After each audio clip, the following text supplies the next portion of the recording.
Hello.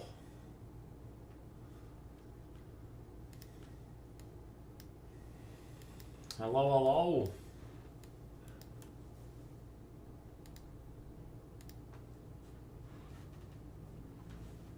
Everything working all right?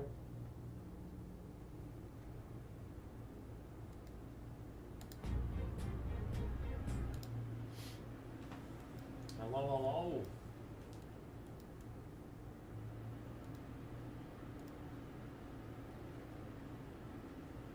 Everything working all right? Yeah, it sounds okay. Sounds a little quiet to me, but shit happens, I suppose. How is everybody?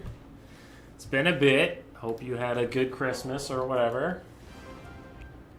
Whatever strikes your fancy this time of year.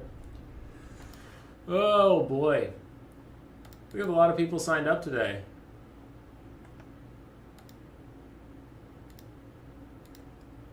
New player tournament, our weekly one. We had 22 people sign up, 16 of them checked in. So a lot of people playing tonight. A lot of new faces too. Happy to see it. Happy to see it. Currently standing at my standing desk. Let me know if the mic's all fucked. I put it as high as I could, but it's not quite on my level. So yeah, should be good. Some of the first round games are done. So nobody's sent me anything to cast just yet. Which does in fact make me sad. So I don't have anything just yet. Just yet. I am sick. Got sick this holiday season. If you care about stuff coming up, next week we have both the Faction War qualifiers. Those will be fun. 31 and 15 people signed up is pretty good. And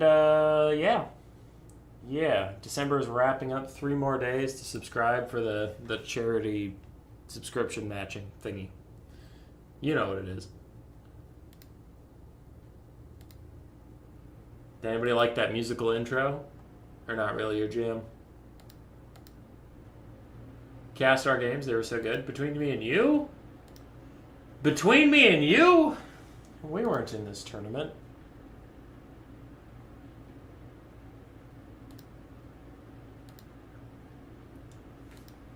Alright. We actually just got a replay, so we can get this started. As with last time, there's so many people signed up for this. I will not be able to cast every single game for the night. So I will just be casting Swiss League replays until we get to the semifinals and finals, where I match people based on their score. And we'll cast those games priority, but we'll cast Swiss games until those are available to us. I gotta save 2 more games, and then we'll get right into casting, huh? Start stream before schedule. It's true. It's true. It's true. I'm trying to play around a bit with having a start screen where I play some dope ass music, made for us by Tremor, and that does allow people to start gathering before we just jump right into it. Why aren't the replays I saved in that folder? What the hell? Oh, it's because they're saving to my desktop.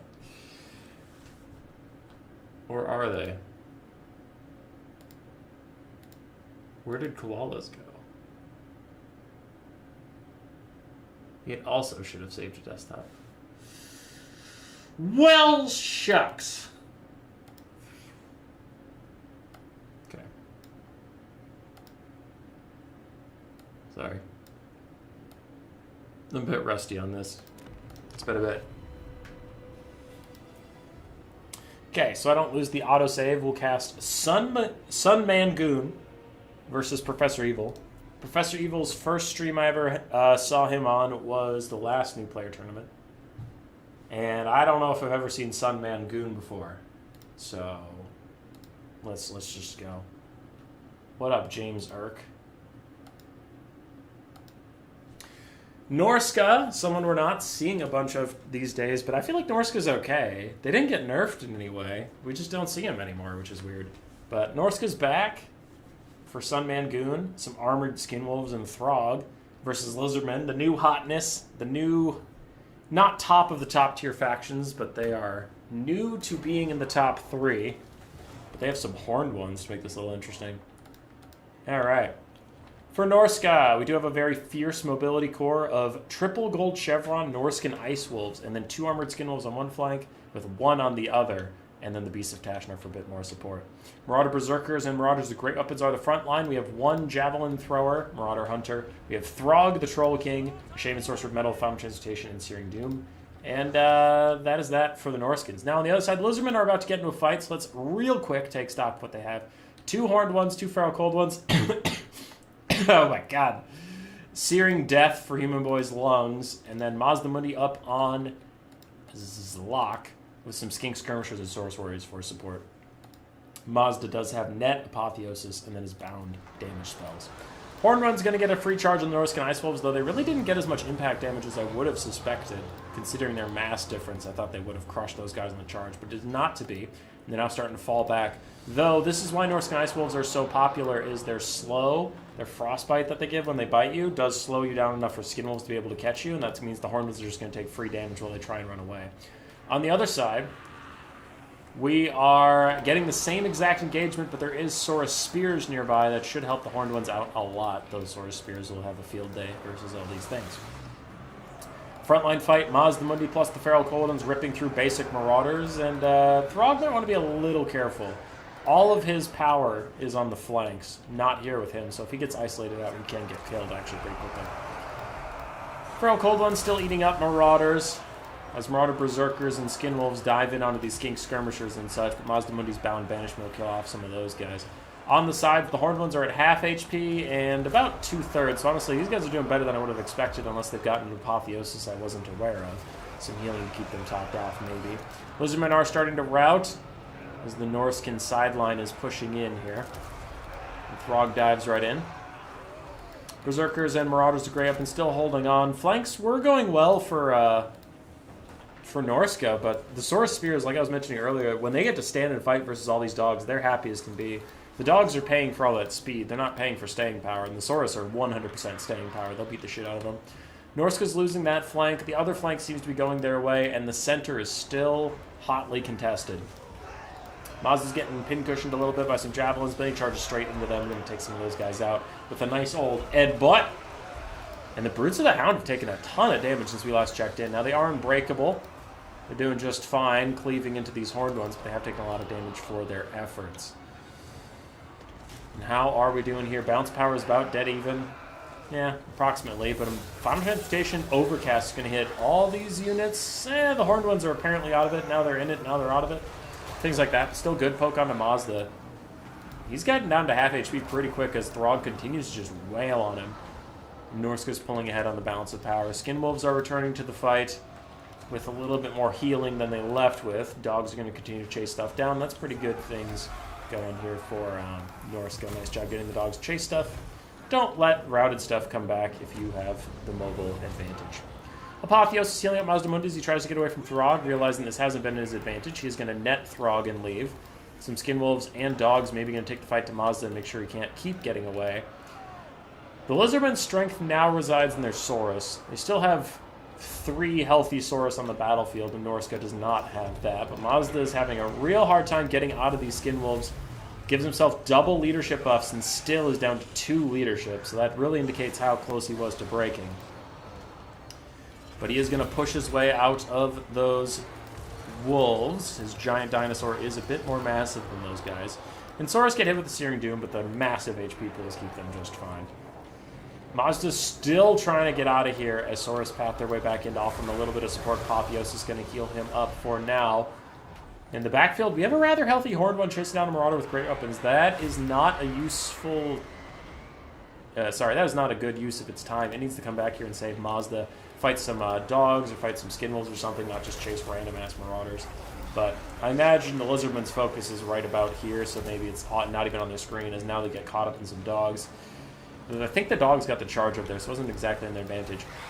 The Skinwolves are now surrounded on all sides by Saurus, getting poked, and there is still a big spooky dino in their face, so a couple of them are going to tear out off. Mazda's running away with less health than he would like, 2,400 after popping a lot of healing on himself. Norska is still up on the bounce of power.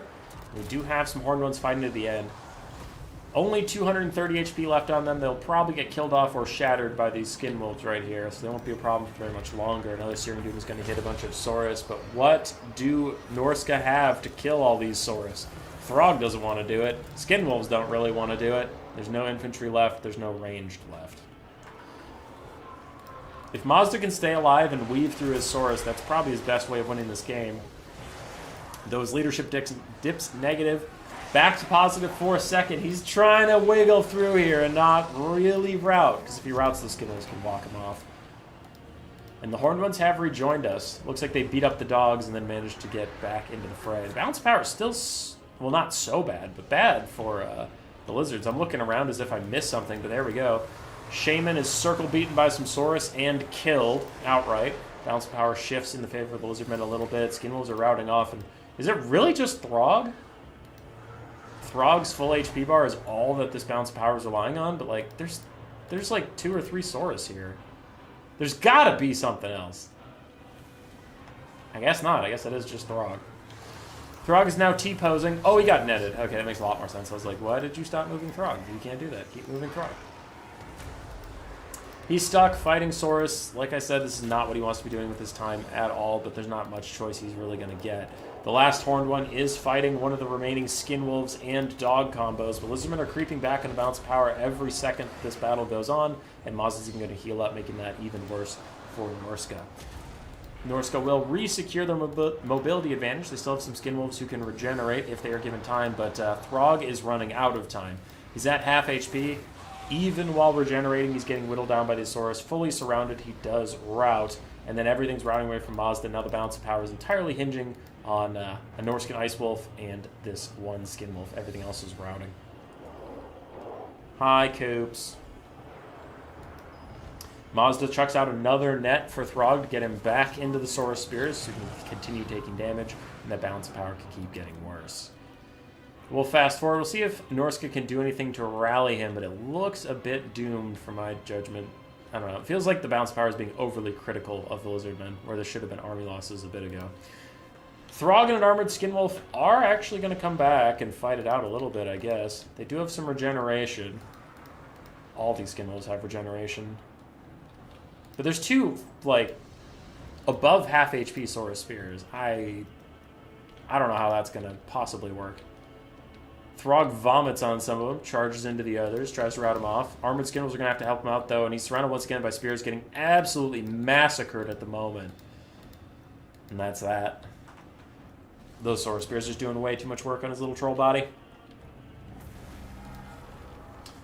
Lizards come out with a win, though. It was looking a bit skeptical. It was looking skeptical. Sunman Goon had a real good start to that game. Skinwolves did well. Shaman did well. Throg did amazing. Dogs did fine.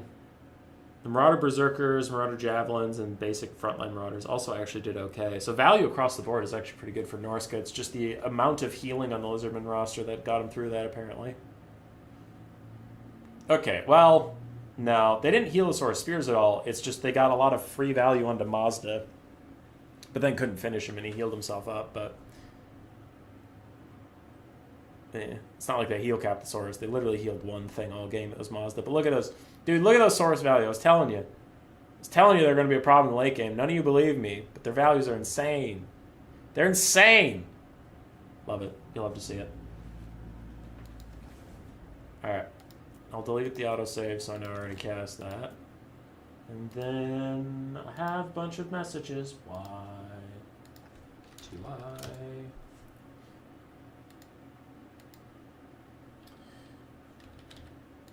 Okay. Saving things, saving things, saving things.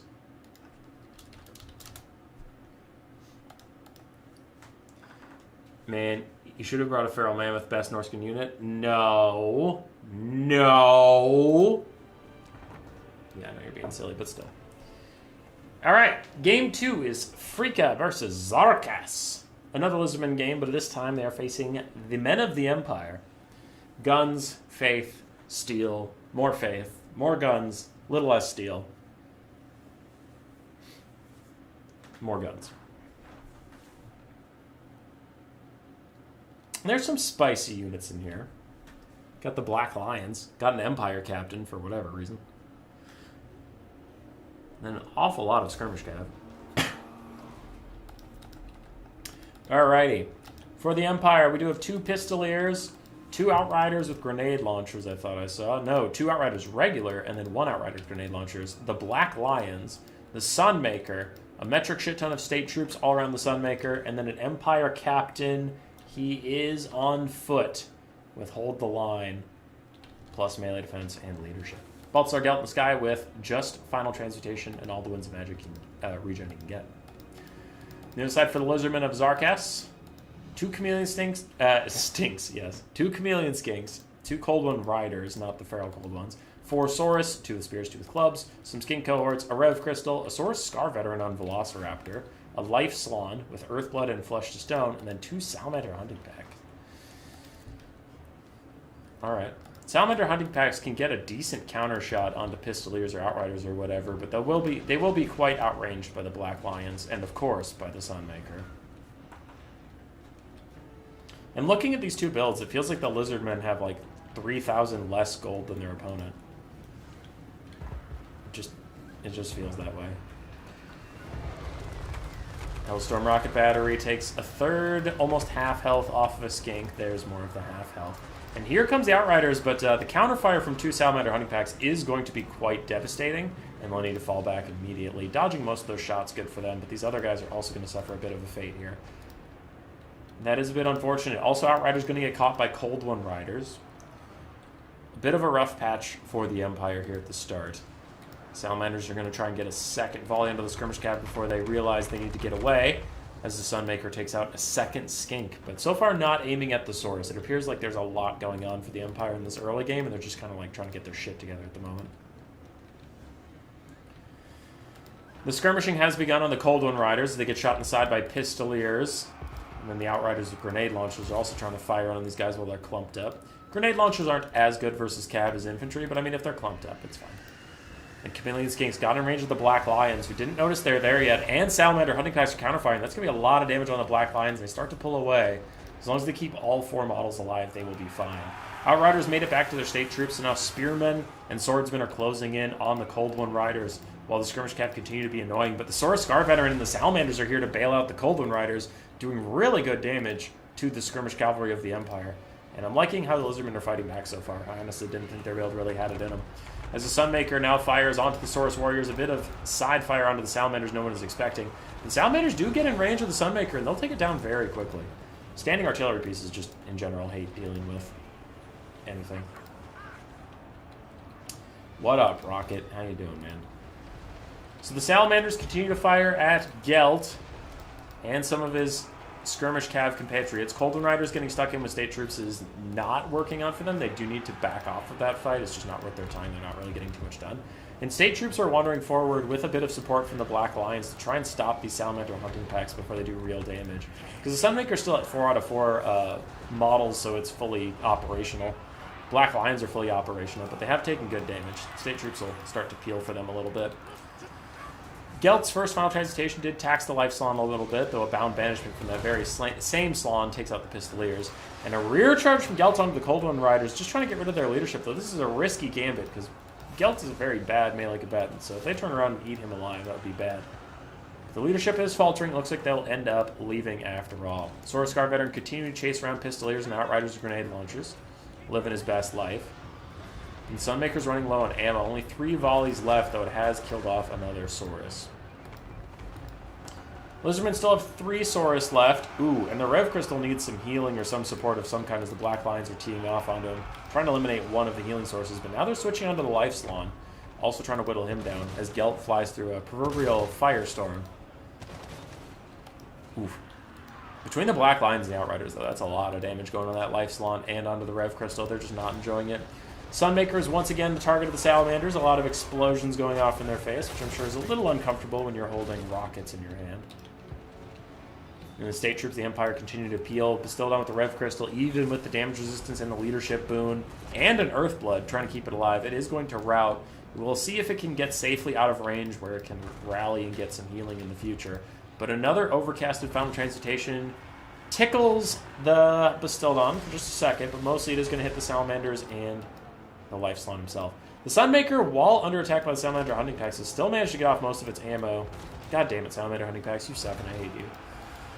They're only good versus large, unarmored things, which is not a lot of things. Bastildon's still getting shot, but it looks like it will technically survive as Pistoliers and other Pistoliers attempt to do something. Where's the Saurus Oldblood? Oh, he's way off in the corner. He's coming back now, but he was chasing off something. He is needed elsewhere. The Lizardmen take the lead on the balance of power, which... Okay, I guess. I feel like we're watching very different games, but sure. They can take the lead on the balance of power. As Gelt still tries to peel off these very tenacious Coldwind Riders. They've shut down the Sunmaker, but it used all of its ammo, so it's perfectly happy with how this went. Outrider and the Empire Captain going to work together to take out the Slon Mage Priest of Life. The Salamander Hunting Pack is free and clear to fire at the little Empire Captain. He is on foot, so they'll knock him away, I guess. They might want to deal with the Pistoliers who are shooting them in the side right now, or the Outriders who are chasing down their Slon, because they're about to lose the Slon. 120 HP, he will get pursued by the Pistoliers. It looks like the Black Lions are actually going to spend their time finishing him off. There goes the Slon. The Lizardmen lose their leadership and their healing. So there's no way the Rev Crystal comes back without a Slon, leadership-wise. And a second game in a row, we wonder if the Saurus can do it. I would bet not, and it looks like the Lizardman player also bet not, and just backed out. Gelt's doing good stuff. Black Lions did amazing. Hellstorm Rock Battery did fine. Outriders, looks like only one of them got decent value. The other two got chased off by Salamanders, and then the Saurus Oldblood. Solar Scarbetter. That one. Empire Captain ran around. He helped out. He did things. Pistoliers struggled to get their value back a bit, and state troops just walked slowly at the lizards to keep them off of the things that actually mattered. On the other side for Zarkus, Healing Slon did some Healing Slon things. Saurus Scarbetter did not get a lot of value, though we did chase off 3 different skirmish cavs, so it's not value and damage, but he was good. Salamander Hunting Packs did pretty good work. Coldwind Riders ended up being very disruptive and tanky, but they did unfortunately just die on the front line, so maybe they could have backed off a little bit sooner. Chameleon Skinks, I didn't really notice them. I know they were off to one side, counter-skirmishing and then running away from state troops, but they did fine. GG. GG. Oh, there it is. I was like, what the hell? Where'd it go?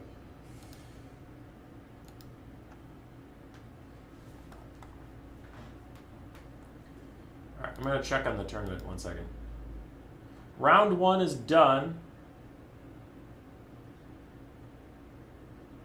Round 2 has begun.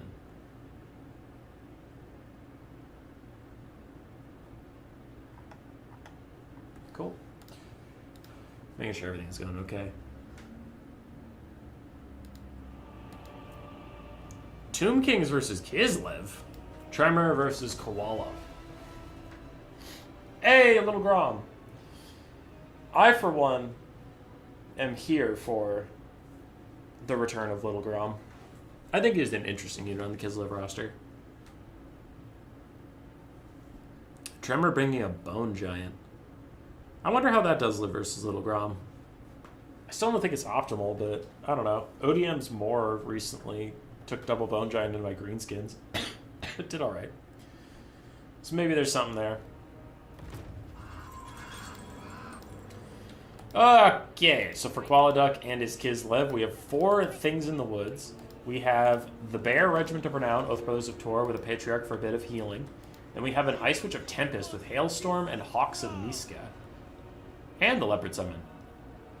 I haven't seen it. I've been seeing a lot of the Hawks of Niska recently. Still not sold on it, but it seems okay. 5 Armored Cossars for frontline, and of course, Little Grom, everyone's favorite bear sled. On the other side, for the Tomb Kings, we have 2 Shop to Great Bows, one of which is the Chosen of the Gods Regiment of Renown. We have the Regiment of Renown, Eyes of the Desert, Sporkle Stalkers. Regiment of Renown, Kepler Guard, Tomb Guard. Skeleton Spearmen, 2 Tomb Guard with Halberds, more Spearmen, 1 Carrion, Arc in the Black with Purple Sun. Why? Anyway, Purple Sun and Spirit Leech.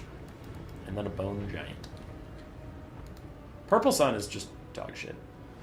18 winds of magic for a bad vortex.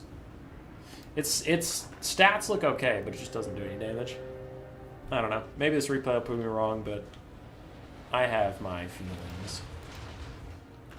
Armored Kossar's currently getting drilled by the Ushabti Great Bows, and Little Grom firing right back as he takes out a model entirely. Rip, chosen of the god, you were chosen to get shot in the face with a cannonball. Chosen gods firing into the Armored Kossars. With their scatter shots, they should do decent damage, even while shielded. The shield breaker they apply is pretty brutal. Armored Kossar frontline is feeling it as the Bone Giant is in fact counter-firing Little Grom and did pretty solid damage for the first shot. Lil Trill, get some sleep if you need some sleep. We do some streams in the EU time zone too. It's okay.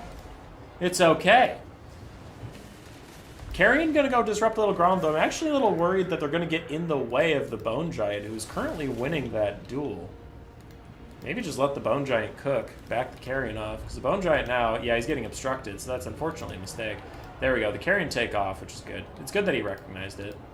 Armored Kossars not enjoying their time on the front line as the Chosen the Gods continue to rain down on them with the Kepler Guard, or going to start winning this little battle. But the Oath Brothers of Tor are the real concern. They're coming in with some things in the woods. Bone Giant's already got Little Grom down to half HP.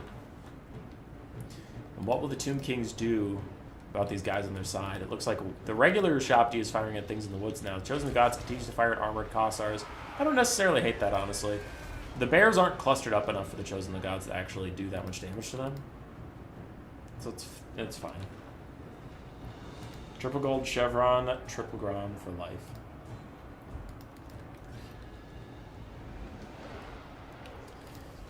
Anyway, Purple Sun is getting cast by Arkin. As the bears charge in, they take very little damage from the Purple Sun, though it does tear through the Tomb Guard with halberds, killing them off actually very effectively right now. So unfortunately, Purple Sun did more damage than good as the Hawks of Niska comes through and hurts these Skeleton Warriors even further. So the backfield is going very poorly for the Force of the Tomb Kings. Meanwhile, Little Grom was pushed off, so good job, Bone Giant. And the Snow Leopard Summon is out.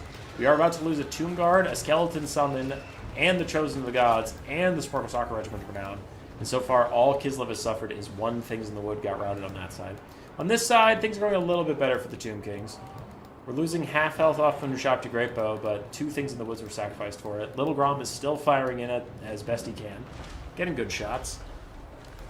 And the Bone Giant has moved over to firing into the Oath Brothers' Tor point blank range. Ushabti Summon is also out. Though he's still obstructed, and Little Grom is now firing again, so I think he has to finish his food first and kill off Little Grom once and for all. Ushabti Great Bow is also firing up the Oath Brothers of Tor, who after receiving some heals already are down to half HP. Also, that Snow Leopard is fake. It is a summon, so it'll go away eventually. Frontline fight still very much contested. Kislev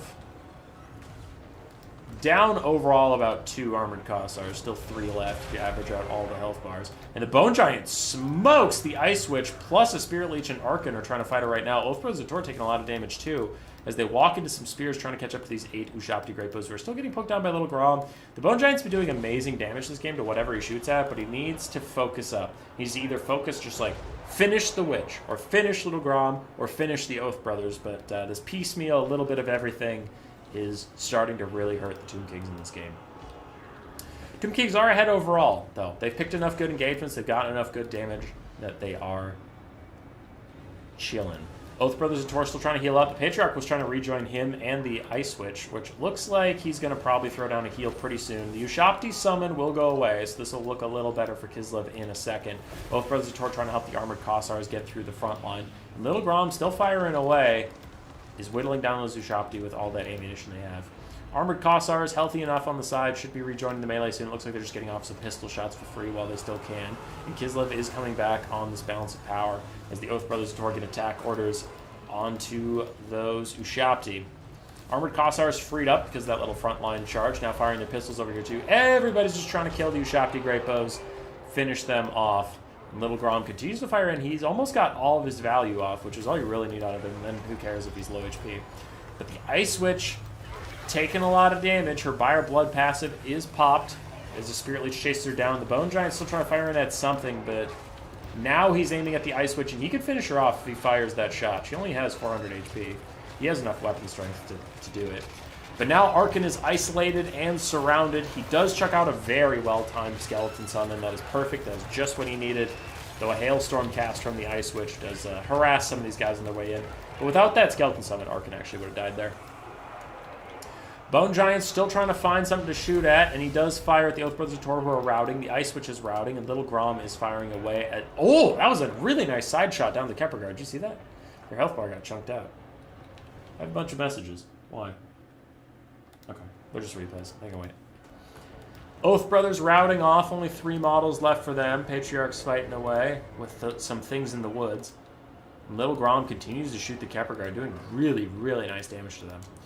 So on the side of the Tomb Kings, who are ahead on the balance of power, Bone Giant snipes out the Ice Witch. He's going to rout her again. Anyway, for the Tomb Kings, though, this Skeleton Warrior is a summon, so don't even factor it in. It's a full health Bone Giant running out of ammo, a 2/3 health Arkin, and an under half health Kepler Guard with incoming healing cap. On the other side for Kislev, sure, the Ice Witch died. That sucks. Oath Brothers Tor routing. Little Grom's almost out of ammo, but look at all these armored Kossars. Like, they might actually be able to carry this game with the Patriarch giving them support. He does have passive heal if he fights alongside them. And the Patriarch's actually just currently kicking Arkin's ass. Bounce power's starting to come back to even, and I would definitely agree. I think Kislev's maybe even favored, just because, like, what the hell is going to take care of all of these armored Kossars? And the Patriarch is just hunting Arkin down.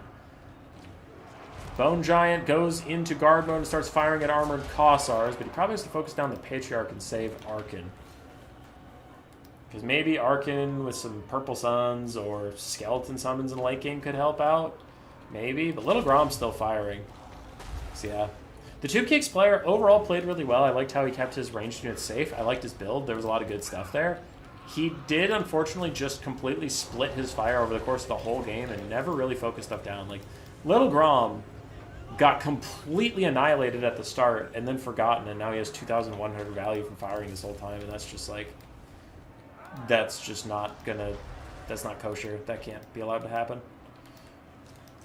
Arkin retreats to the Kepler Guard where he is safe and sound, but I honestly wouldn't hate for Little Grom to just shoot its last shot at Arkin and poke him down further.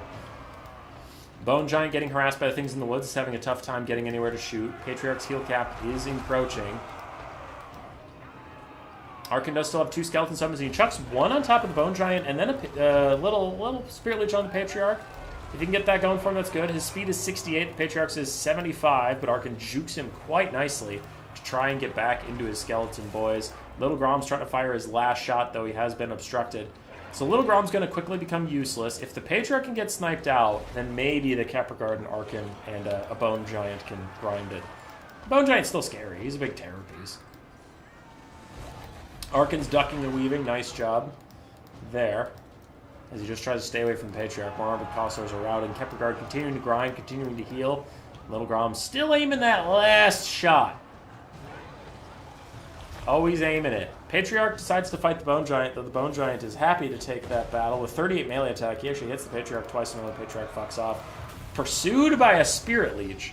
And the Oath Brothers of Tor are actually back with 1 leadership. There they go. They're going to rout as soon as they get close to these guys. Now the Patriarch is surrounded by a Skeleton Summon that still has 15 seconds left of life. And it's getting dueled by a Bone Giant. This could be a big old reversal, but Arkin is going to have a problem on his hands. He hasn't been in melee combat, which there's no safe melee combat to be in, so he hasn't been charging up that other Skeleton Summon. So when this one fades, which it's going to like right now, he is a long way away from the next Skeleton Summon. Pretty much only the Staff of Nagash gets him closer to that summon. But a terror route onto the things in the woods and almost a natural route onto the Patriarch buys Arkin and his Bone Giant compatriot a little bit of space. The Kepler Guard continuing to fight as the Bone Giant's lining up a shot, but he cancels it. He's lining up another shot. Can he fire? Actually, speaking of firing, can Little Grom fire? But he cancels the shot again. This Bone Giant, he's shitting the bed in the 4th quarter. Kepler Guard crumbling away. They're running out of time. The Bone Giant is now forced into melee because he just wouldn't shoot that shot. Another Spirit Leech for the Patriarch. But the Patriarch's going to charge back in and heal up everybody. Tries to get in a fight with Arkin. If he gets 1 shot on Arkin, this game is probably done. But if Arkin can somehow stay alive, somehow get that next Skeleton Summon, maybe he can hold on as Little Grom is moving up. Patriarch's charging uphill. He gets onto Arkin. Looks like he's having trouble getting a shot off. 5 leadership left for him, and he's got to have used his Byron Blood passive by now, so I really doubt he has that in the back pocket. But the Bone Giant's getting whittled down as well. Arkin's taking a bit of damage. I don't see a Skeleton Summon just yet. That could save this game, but if it's not coming, then it's not coming. Patriarch gets a huge shot onto Arkin, and that'll probably tip us into army loss. The Staff and Gash is popped, but it's not enough to get a Skeleton Summon on the field, and Arkin will get finished off by the Patriarch here any second now. As Terror Outs are starting to come in for some of the units, but it's too late for our friend, the Skeleton Summoner. He's down, Kepler Guard's down, army losses hits.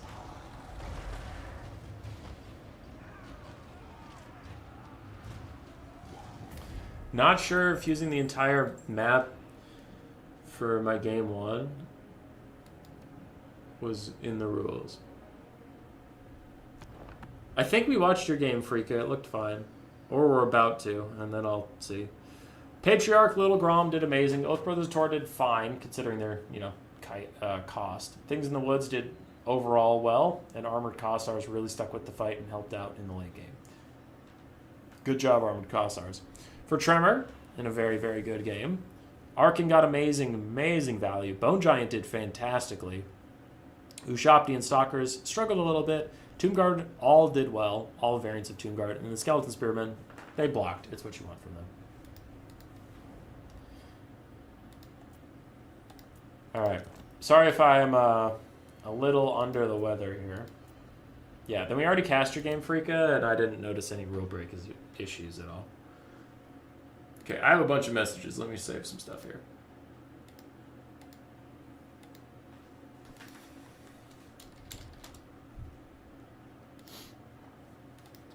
Let me save some stuff, you guys.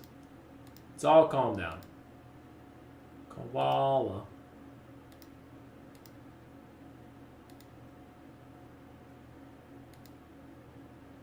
And I am sick. So if my casting is not amazing, then I apologize. But I'm doing my best. Okay? Don't yell at me.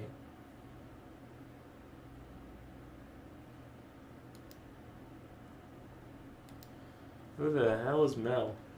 Mel!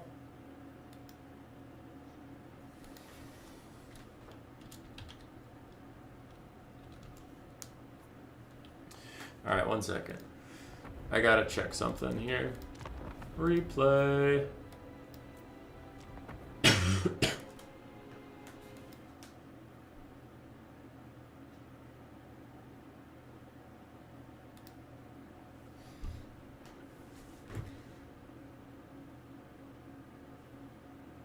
Sorry.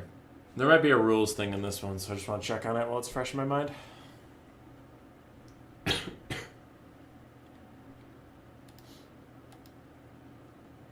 As far as the bracket goes, people are cooking. We're just about done with round 2.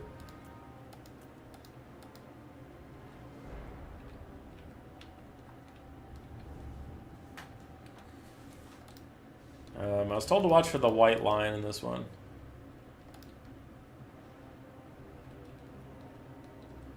So far it's looking okay to me. There's plenty of room between him and the white line. And then these guys get chased back to it, but that's not really here or there. Oh, so they're falling back and then they get engaged by the white line. Okay. I get it. All right, so that's not that bad. We'll cast the actual game in a bit. We'll cast them in order, but he said he'd just move on because it's a new player tournament and stuff, but I was just going to check and see if it was like deploying next to the white line and sitting there. Then I'd say something just so that nobody else in the tournament has to deal with that, but it looked like a pretty reasonable case, so as long as the guy isn't just like being a dick, I'll move on.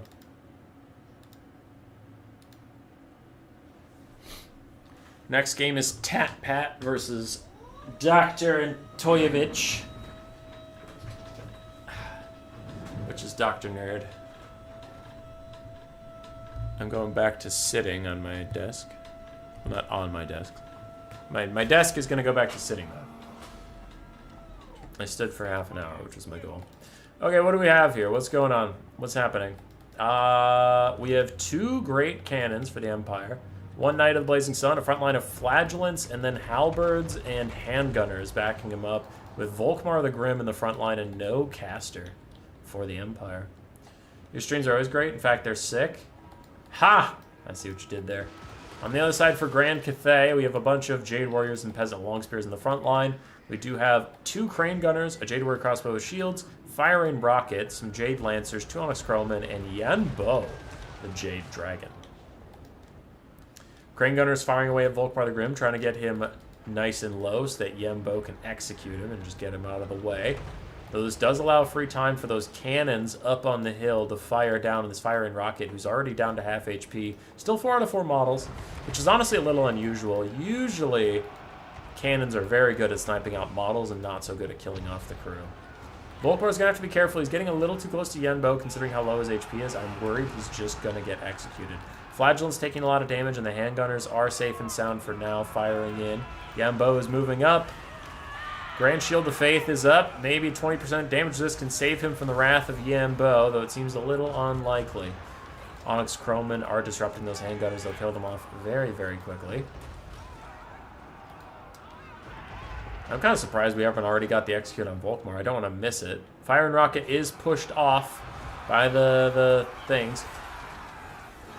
And execute's coming in as soon as that turns orange, I imagine. There it is. Boom! He's dead. Volkmar is gone. Cathay's front line is still holding stalwart, and the Onyx Crone has swept up the handgunners of the back line. Ladies and gentlemen, welcome the new Empire, Cathay. They do everything the Empire does, but better. But better. Alexander the Great was a corner camper. Maybe it's true. Things are just about getting wrapped up here. As soon as, honestly, one of those Onyx Crowmen goes and kills both of these cannons, that's just going to be army losses, though it looks like they're trying to army loss while the cannons are still alive. There go the Crowmen to kill them off. Beep, bop, boop. That is army losses.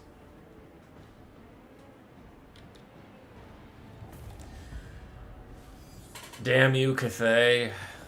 Damn you.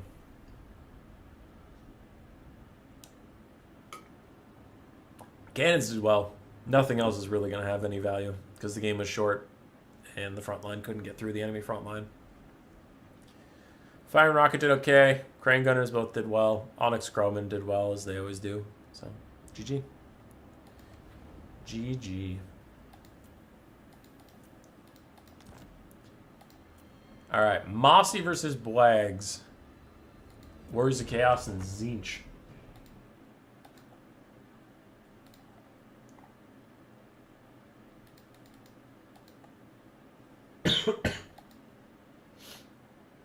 Round 2 is finished up by the players, so they're halfway through the Swiss stage. So far, I haven't heard any complaints about someone falsely reporting a win accidentally or something, so the website calculation should be correct.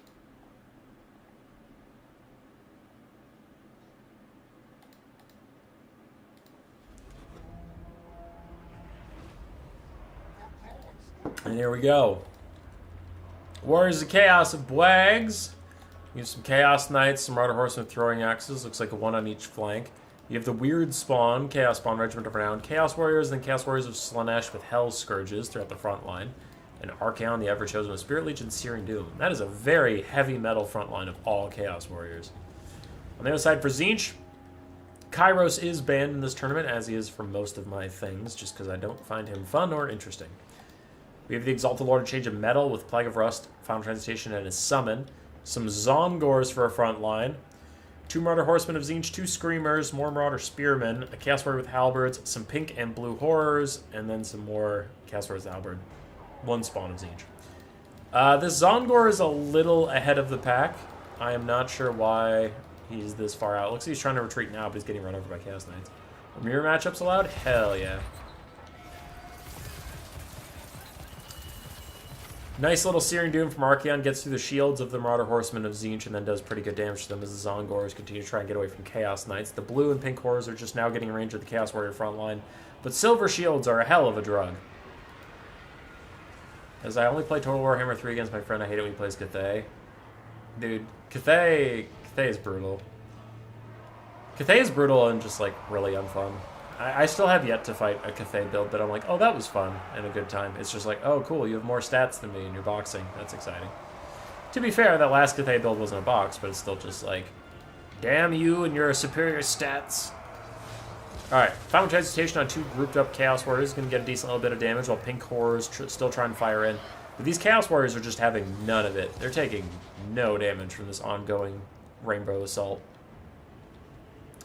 Any tips on Vampire Counts versus Bretonnia is welcome. That is a really tough matchup right now. You're probably just going to have to hope for a Blood Dragon Vampire Lord and 2 Blood Knights to kill the enemy Grail Knights, but you don't have armor piercing and they do. It's a really bad matchup right now for the Vampire Counts, man. Anyway, Archaon and his boys slowly churning through the blue horrors. One of them is even demonic disability crumbling now. Chaos Knights on the back line are taking a lot of damage from these Chaos Warriors with halberds. They'll have to fall back. We still have 2 Screamers off doing nothing. Looks like they're horsing around with the Marauder Horsemen throwing axes, but I think the Screamers just need to be up here, using their armor piercing on some of the Chaos Warriors.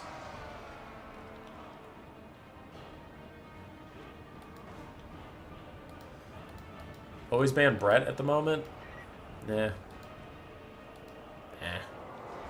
Anyway, Blue Horrors and Marauders getting sandwiched in by these Chaos Knights. Their leadership's dipping. They might get crumbling soon. But for now, these guys are holding. The Chaos Knights are taking a beating. That's where Tzeentch is really getting their money back. Tzeentch has been doing a lot of damage to the spawn and both Chaos Knights. And now Pink Horrors are counterfiring against Marauder Horse throwing axes. They need to figure out something to do with these Chaos Warriors, though. Because the Chaos Warriors are all chilling. No, yeah, it's just like, Blood Knights are just worse than Grail Knights and Hippogriff Knights in every single way. Vargheists are squishy and Brett has as much healing as you. It's just really, really tough right now. Vampire counts are not in a great place in general, but Bretonnia is cranked. So that's kind of a twofold approach. Anyway, Spawn of Tzeentch fighting against Spawn of Tzeentch, the weird spawn, with some Zongor support, but more Chaos Warriors are piling into this fight. And it's a monster mash. If that Exalted Lord of Change... Oh, he doesn't have Searing Doom. I was going to say Searing Doom right here would be huge. As Archaon gets another Blue Horror to start Demonic Disability crumbling. We have an almost dead Chaos Knight. Another one is falling below half HP as the Marauder Horsemen of Tzeentch are just poking away at him. And these Screamers are trying to get their shields back right now as they waste the last of these throwing axes ammo, but is it really a waste, I guess, if you're hurting all these guys? Another Searing Doom from Archaon going to hurt the Chaos Warriors of Tzeentch with halberds, and a huge Final Transmutation. Even though it's undercast, still hitting like 5 units, which is still pretty good. I mean, you take those. Especially because these Chaos Warriors are such a fucking problem for you right now. Blue Horror stopped Demonic Disability crumbling and is counterfiring on Chaos Knights, while Pink Horror tries to shoot, but it gets plowed over by these guys. Down to half HP for them, and no shields. Are there any factions that do well into Bretonnia right now? Tomb Kings, Vampire Counts, and Khorne can do decent? Yeah. Beastmen can still do fine-ish. Warriors of Chaos can do fine. Nameless Order just beat me on Warriors of Chaos when I was Brett today. Though I didn't have an amazing build. It was still fine, and he won it pretty convincingly. Yeah. Brett's strong as hell, but there are a couple factions that can stand up to him. Balance Power is still dead even, as we have like 2 Spawn of Tzeentch barely alive, but they're going to be dead now. The Screamers have joined the fight, and they're getting exactly the fight they want. They're on top of Chaos Knights. Their anti-large and armor piercing coming into big play here. Armor of Morcar and Fight or Die trying to give these Chaos Knights enough stats to get through it, but it looks like they're still just taking too much damage from being surrounded by all these things. And the Exalted Lord of Change is also pathing through here. His final Fury Summon is out. Hey, Booch, how you doing? His final Fury Summon's coming out. Doesn't have a lot of great targets, because, I mean, everything here is a Chaos Warrior, but whatever. For Tzeentch, their Marauder Horsemen are running low on ammunition. For the Warriors of Chaos, they have 3 volleys on one, 0 on the other. And this Exalted Lord of Change is taking a fight he cannot win with Archaon. He needs to get out of here. Archaon does magic damage, which is extra good versus demons, but also he's a duelist and you're like a hybrid. Chaos Knight's getting chased off by some of these Marauder Horsemen, and the Exalted Lord of Change is pathing away, which is good. He's going to get back into the sky just in time to be safe from Archaon, who throws another Searing Doom somewhere. It looks like it's onto these halberds and does really good damage to them in all things considered. Fury Summon fighting some Chaos Warriors is Halberds and Marauder Spears are terror-routed off. Furies are gone. Bounce power is actually favoring Tzeentch just a hair there, as I guess both their Screamers are still pretty healthy. Alright. Marauder Horseman and Tzeentch use the last of their ammunition, chasing off those Marauder Horsemen with throwing X's who have no more ammo. This other throwing X still has 3 shots. One Marauder Horseman of Tzeentch has 4. For Mossi, he does have some Marauder Spears holding for now, and other Marauder Spears getting a downhill charge. Big Final Transmutation is going to hit pretty much the entire Warriors of Chaos army that's even left in this game. Is not overcast, but still good. And this is Tzeentch, so actually he has army abilities. I don't know if he's just been spamming tier 1s on himself or he's saved up a tier 3. But I wouldn't hate for a tier 3 to be on this right now. Like, cast it so that the circle is, like, here. So then they can't really escape because they'd have to go into Marauder Spears who aren't breaking right now or something. I mean, they're squishing in pretty good, but it's just hard for them to get out around the sides. We'll see what he does. I have yet to see any Tzeentch army abilities just yet. You could also spam out Bolts of Change on the Archaon to try and snipe him. Because you don't have a ton of stuff that can kill him left on the field. Like, that half-health Halberd is about it. He can demolish Screamers pretty easily, and your Exalted Lord Change doesn't stand a chance. But yeah, I haven't seen many army abilities in each. I've seen a lot of Final Transits, so he's got to be running low on Winds of Magic. And the Screamers are again chasing Marauder Horsemen, but these Marauder Horsemen don't have any ammo left. They're just light cavalry at this point, so this is a way over commitment of resources to kill off a light cavalry that just exists. And Archaon is taking his day out in the Exalted Lord of Change. Spirit Leech is also going to whittle him down, and then some Skirmish Cav have to be sacrificed to buy him the space to get in the sky, and he needed that space. He doesn't even get it. He's still getting rear attacked. And Demonic Instability Crumbling is actually coming in hot for the Exalted Lord of Change. -4 leadership. He needs to find a way to rally. He does rally, so he stops crumbling, but Archaon throws down a Searing Doom to push off all these Halberds.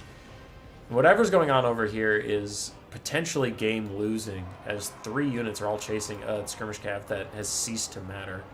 Warriors of Chaos are splitting up, meaning the chance for a tier 3 army ability of Tzeentch to just delete all of them is gone. Things are getting real rough here for Tzeentch in the late game.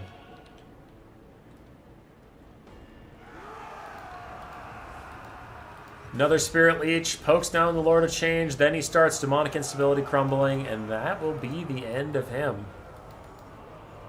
Say goodnight, sweet prince. Say goodnight, Tzeentch. And that is GG.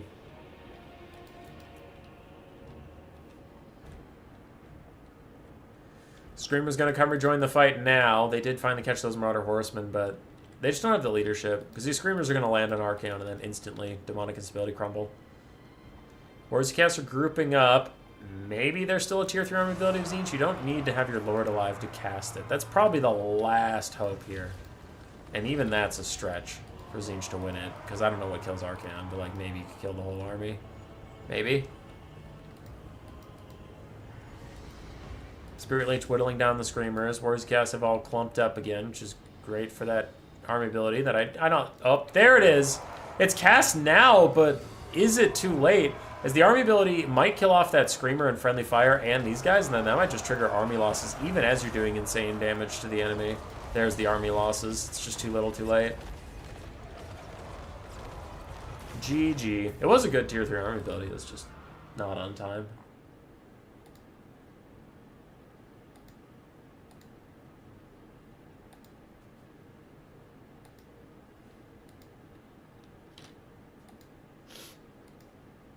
It was a good tier 3 armor ability, though. We'll give him that.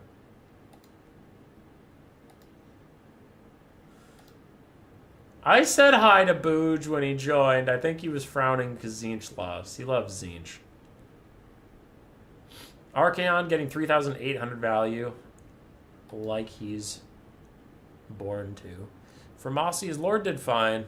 His Skirmish Cav won the skirmish game. His Screamers did not get a lot of value. And then the blue and pink horrors did their best. It was a pretty close game. There was like one fatal mistake in the Screamers fucking off to do whatever they were doing, but like besides that, it was a pretty solid game, so it's fine. It was far from a one-sided shitstorm or anything like that. Alright, I'm looking for any names I haven't cast so far. I have not cast Thrak the Twin, and I have not cast Talotoni, I don't think. So, we'll cast those two. We already started this one, so let's go back and finish it. We have Tremor versus Thrak the Twins.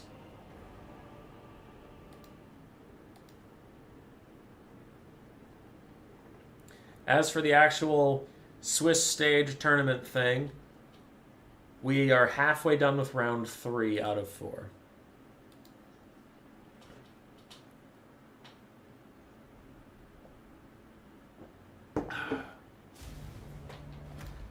All right.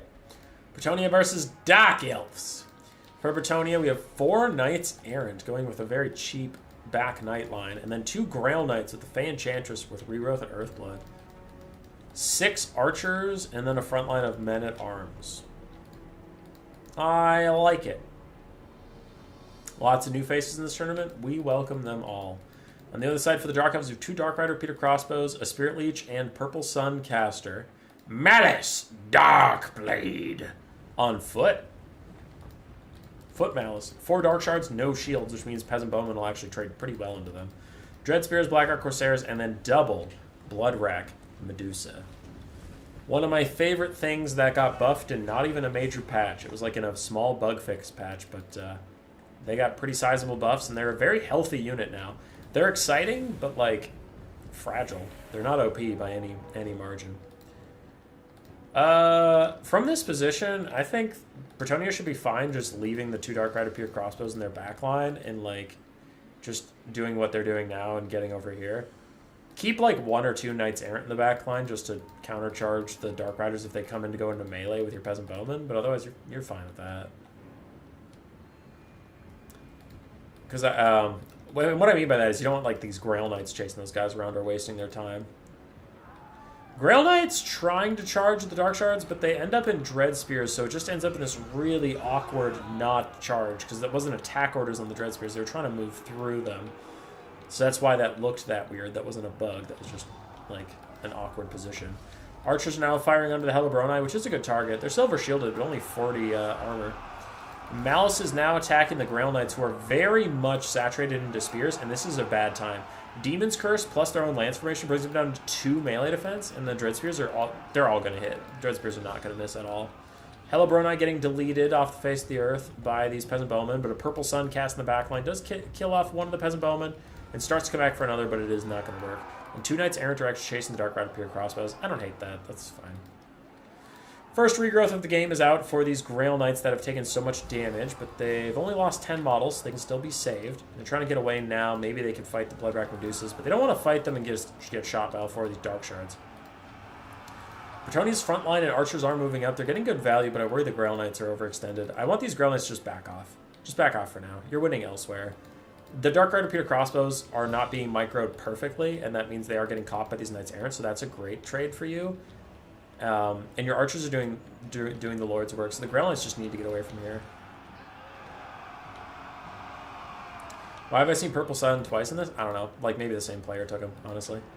Dark Shard's going to fire into Grail Knights. That will be so painful for the men and women of the Grail. They're trying to get around this area. And I see what Tremor's talking about with, like, the white line thing, but it feels like the Dark Elves kited back here, and now they're just, like, fighting back here. It's, I don't know. It's tricky.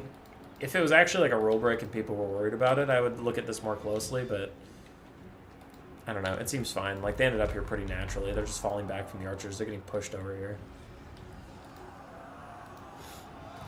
Grail Knights do get deleted by all the Dark Shards and the Bloodrack Medusas. And the Fey Enchantress even gets off her Comet. Ooh, that's going to hit 3 Dark Shards. That is nasty. That is huge value from the Fey. But she's getting lit up right now by the Bloodrack Medusas and Malice. She needs to get out of here. She T-poses next to Malice, taking giga damage. And that is going to rout her. Bretonnia is still moving up with their Archers, and Knights Errant have caught out some Skirmish Cav stuff, but the Fey getting deleted for free is a big problem. We'll see if the Bloodrack Medusas can finish her off. as she retreats. Dark Shard shooting her too. 500 HP. Negative 50 leadership. Getting close to shattering. But I don't know if she's going to... Yeah, she actually just shatters outright. Archer's still poking down the Dark Shards, but there's no more healing and no more leadership for the forces of Bretonnia. Hello? Sorry, someone's asking me about the tournament.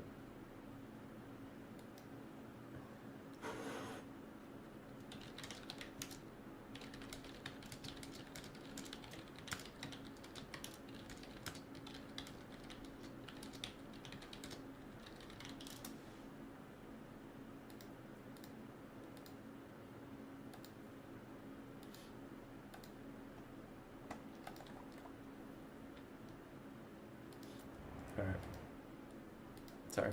Player was asking me about the tournament. He reported the wrong score, so I told him what to do about it. It's fine. Anyway, bounce power is a bit in the favor of the Dark Elves, and I would agree. Losing a Grail Knight and losing your Lord is brutal, and now another Grail Knight is completely saturated in with these two anti-large duelist Bloodrack Medusas and Spears.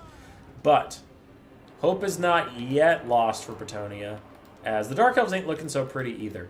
They're trying to escape right now, trying to run away as the Bloodrack Medusas kite back. Malice is imposing, but without Spite, he has a lower HP pool, which means those health bars, you have to get through both of his health bars, and it's less to get through.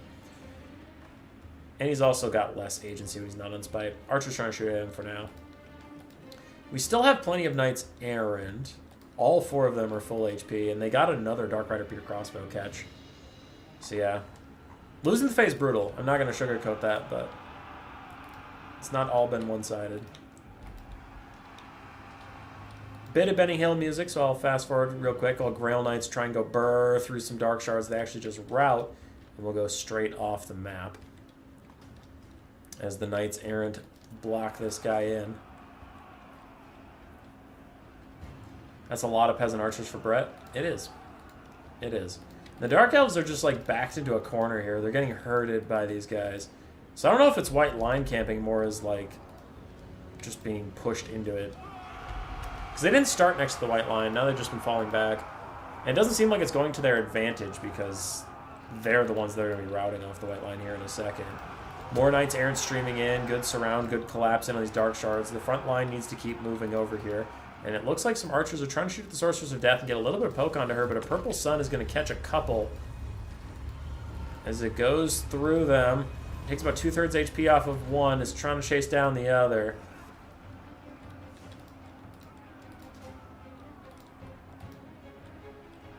And the Dark Elves are running out of stuff besides Malice and the two Blood Racks. Everything else is so low.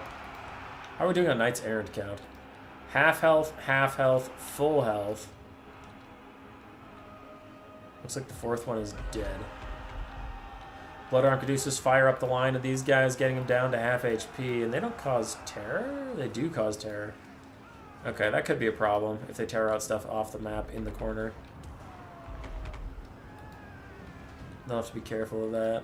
They being Bretonnia. The archers might want to just start shooting at the Bloodrack Medusas, though. 30 armor, no shield. No missile resist at all. Knights Errant going to charge these Dark Shards. Everything is routing for the Dark Elves. Just about here. There they go. That should start a chain reaction. And Knights Errant even going to surround the Bloodrack Medusas, but these aren't Knights of the Realm. They have no anti-large, so they don't get any bonus versus these Bloodracks. And Malice transformed to Zark, and another Purple Sun is out onto the Peasant Bowman. They're trying to dodge forward, which has them dodge straight into Zarkan, but I mean, what are you going to do? Stand there and get Purple Sun like a Jagoff? And Bloodrack Medusa's now stuck fighting Spearmen at Arms. Bounce power is getting low for Bretonnia, but again, I'm not super sold that this game is over.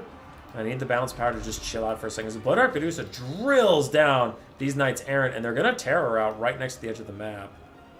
Nope, they managed to hold their courage for now. But state troops, especially the Spears, are closing on the Bloodrack Medusas. Archers are also firing. And Malice has started his slow decay into madness. It's not like the Sorceress of Death has a ton of Winds of Magic left to her. She has been spamming out Purple Suns, which are expensive as hell. Half health for one Bloodrack Medusa. The other one's just fine. The Spearman at Arms does route straight off the map. So I think this is the corner. This is the white line camp in concern, and God, I would have to sit down and think about it. Because this is not straightforward. It's like, what were the Dark Elves going to do? They're fulfilling the attacking roles at all times. They were trying to run away, but Bretonnia so effectively hurted them that there was no way out, and they just ended up here. Oh, that's brutal, though. A Men-at-Arms and a Knights Errant just tear right off the map. There they go. Army losses is going to hit for Bretonnia. Oof.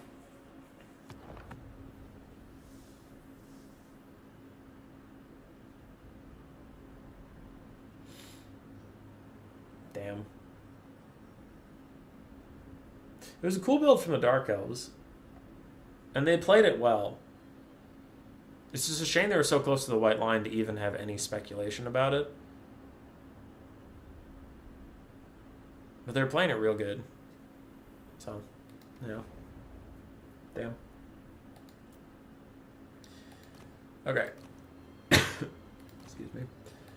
So what did I just cast? That one. The Frea getting sniped was really brutal, though. Where she just T-posed on Malice for a second and got drilled. Okay, and then this was the other guy I wanted to check. Tlautani. I'm not sure if I've cast him yet.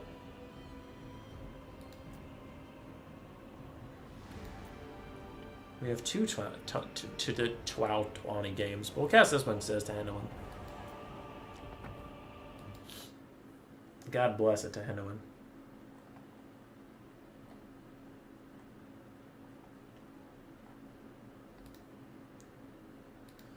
Alright, refresh bracket.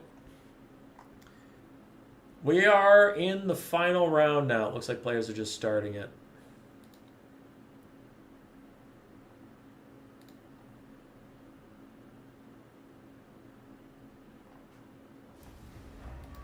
And for the final round, it looks like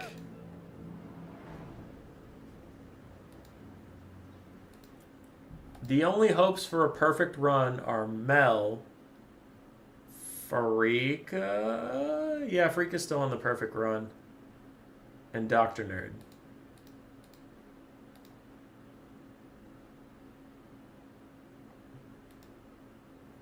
Hey, Totsky. Okay.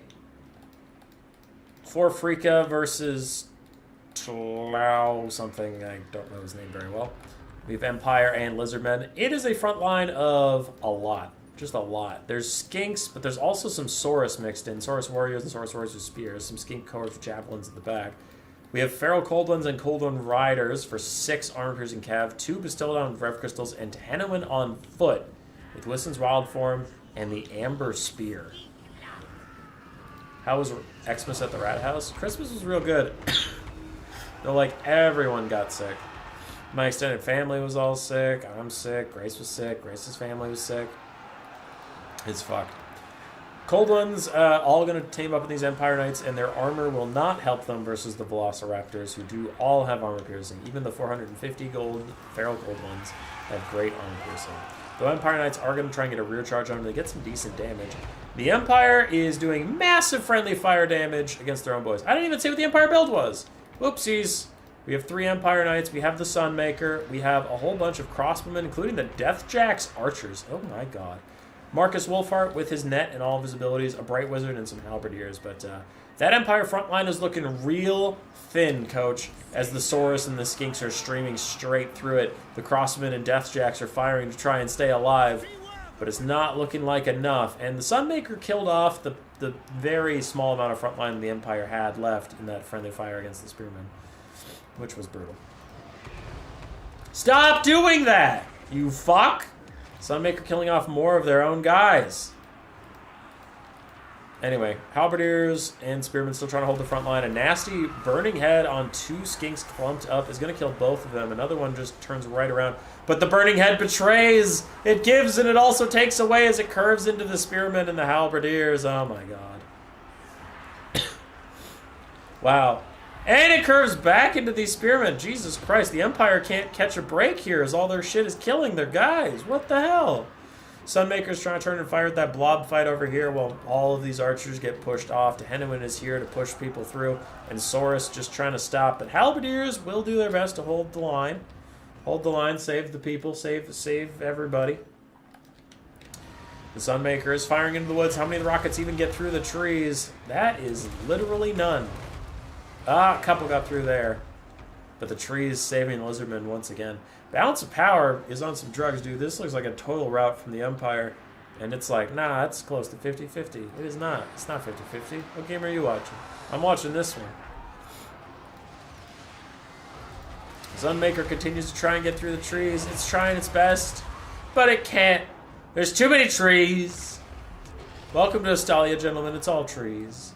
Amber Spear smokes Marcus in the face, though it does very little damage to him.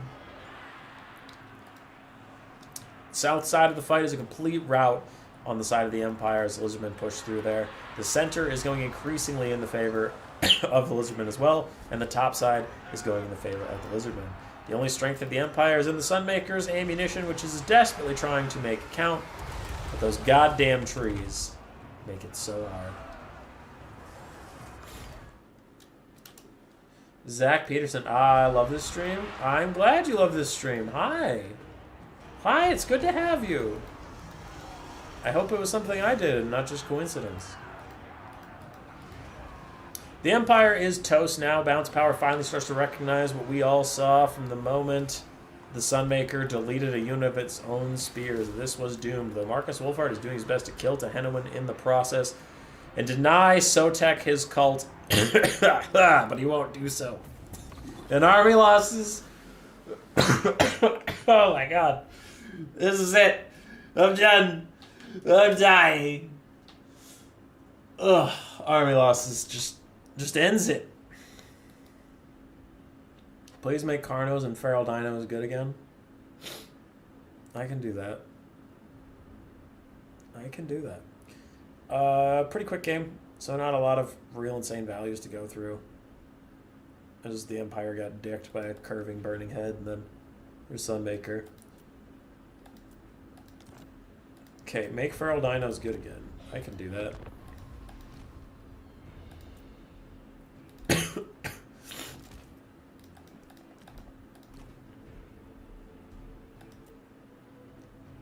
I fought, I lost, I had fun. Zark? That's the right attitude to have. We love Zark. Oh, God.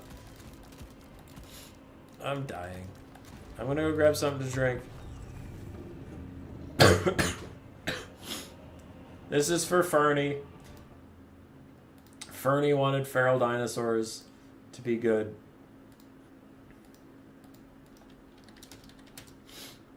So, I'll show them how they can be good. Round 4 is finishing up. Some people have already completed. Not all of them, though. And I'm going to grab something to drink. Tell me how Queek does. Oh, fuck. Oh, at least pop his buffs. Alright, I'll be right back.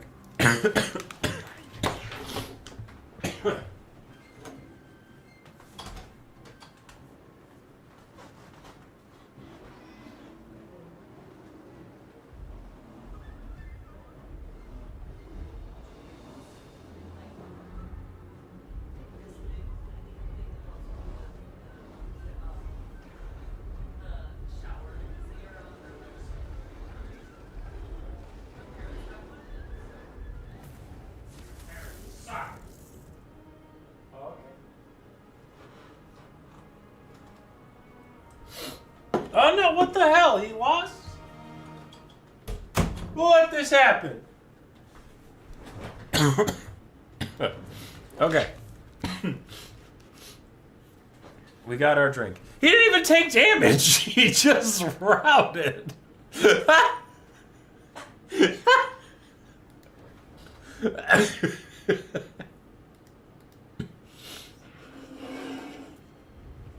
All right. Anyway, that was just a sideshow bit while I went and grabbed a drink. We're back. We're back. Okie dokie, okie dokie. So Zarkus took some Lord Croak and Razordon action. That's fucking great. Versus Koala.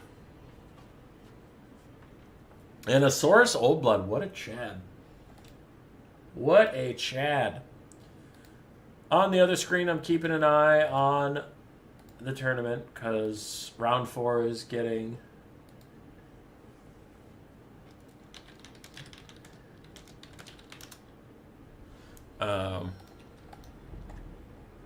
when round 4 is completed enough, we'll have people with enough points to do things. Oh yeah, don't fast forward. I gotta tell you what the builds are. Alrighty. For Koala Duck and the Vampire Counts, we have a Blood Dragon Vampire Lord. We have 4 Crypt Horrors. You feel better than ever? That's great, Dr. Nerd. That's awesome, man. Glad you went 4-0. We have some Skeleton Spearmen, Necromancers, and a Blood Knight. 2? 2 Blood Knights? Nope, just 1.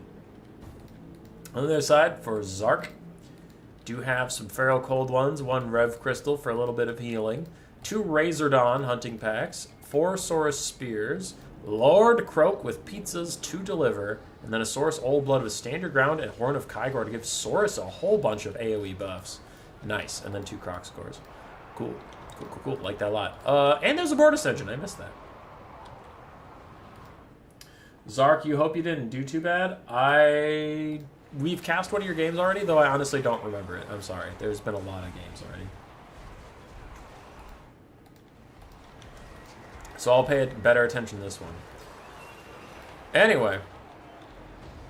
Oh, pizza's getting delivered. That's a big pizza. It's going to catch 2 Skeleton Spearmen, half and half, and it will catch a zombie entirely. So that should clear out a lot of the front line here for the Lizards. And the Lizards are doing real good.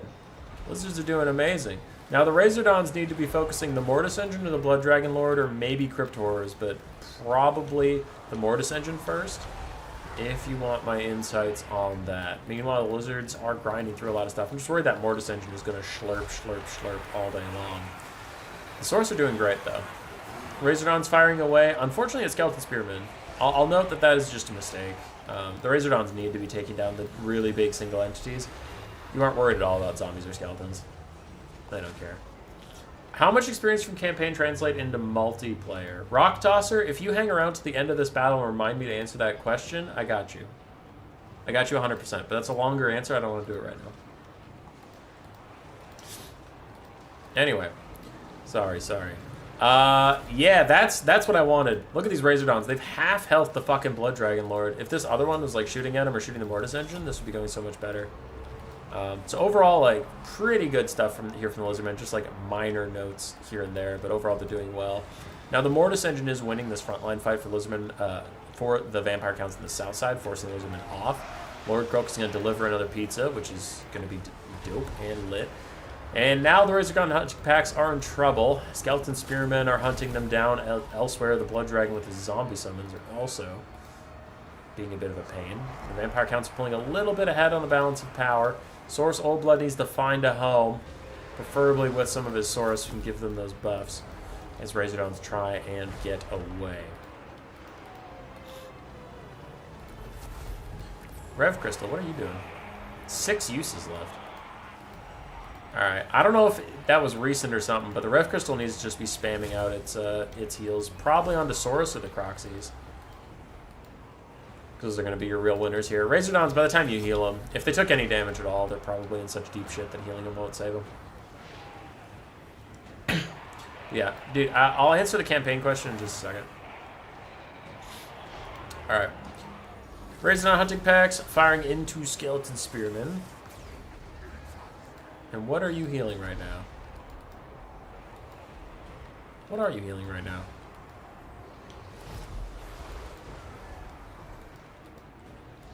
Oh, okay, Saurus, good. That's fine.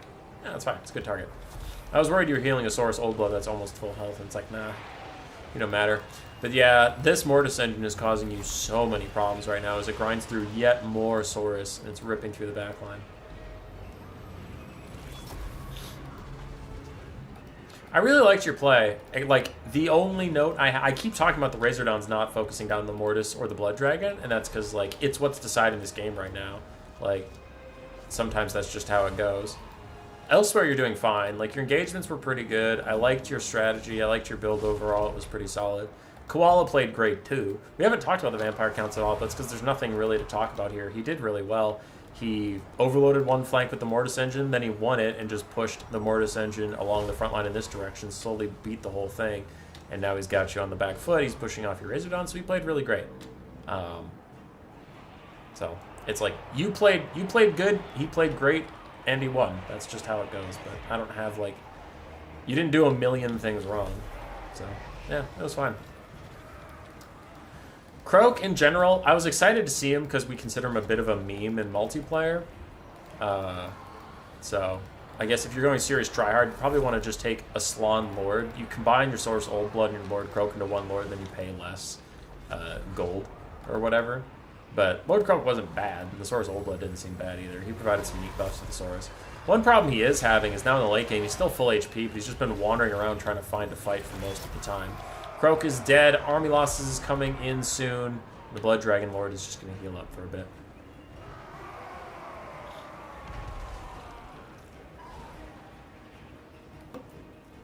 At this point, it is looking doomed. And I have a message. Mossi! Mossi sent me a message.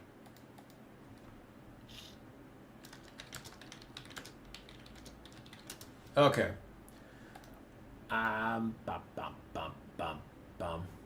Cryptor's got some pretty good value. Mortis Engine got decent value. Less than I would have expected. Same with the Blood Dragon Lord. Excuse me. The other side, Croak did fine. He cleared out a lot of front line there. Saurus Warriors did well. Razordons, yeah, that one. 2,200 for shooting the Blood Dragon Lord. That one did amazingly well. Would it be better using Ancient Cocksword than a Saurus Old Blood? Depends on what you want out of him. The Saurus, I think he has better buffs. And he's tankier. He's tankier because he's smaller. Whereas the Crocscore Ancient is more expensive and he's more mobile. Anyway, the question multiple people are asking. Now, we've had decent answers in the chat from Shoxy and Longpaw and stuff. And Mossi a bit. What transfers and what doesn't from campaign?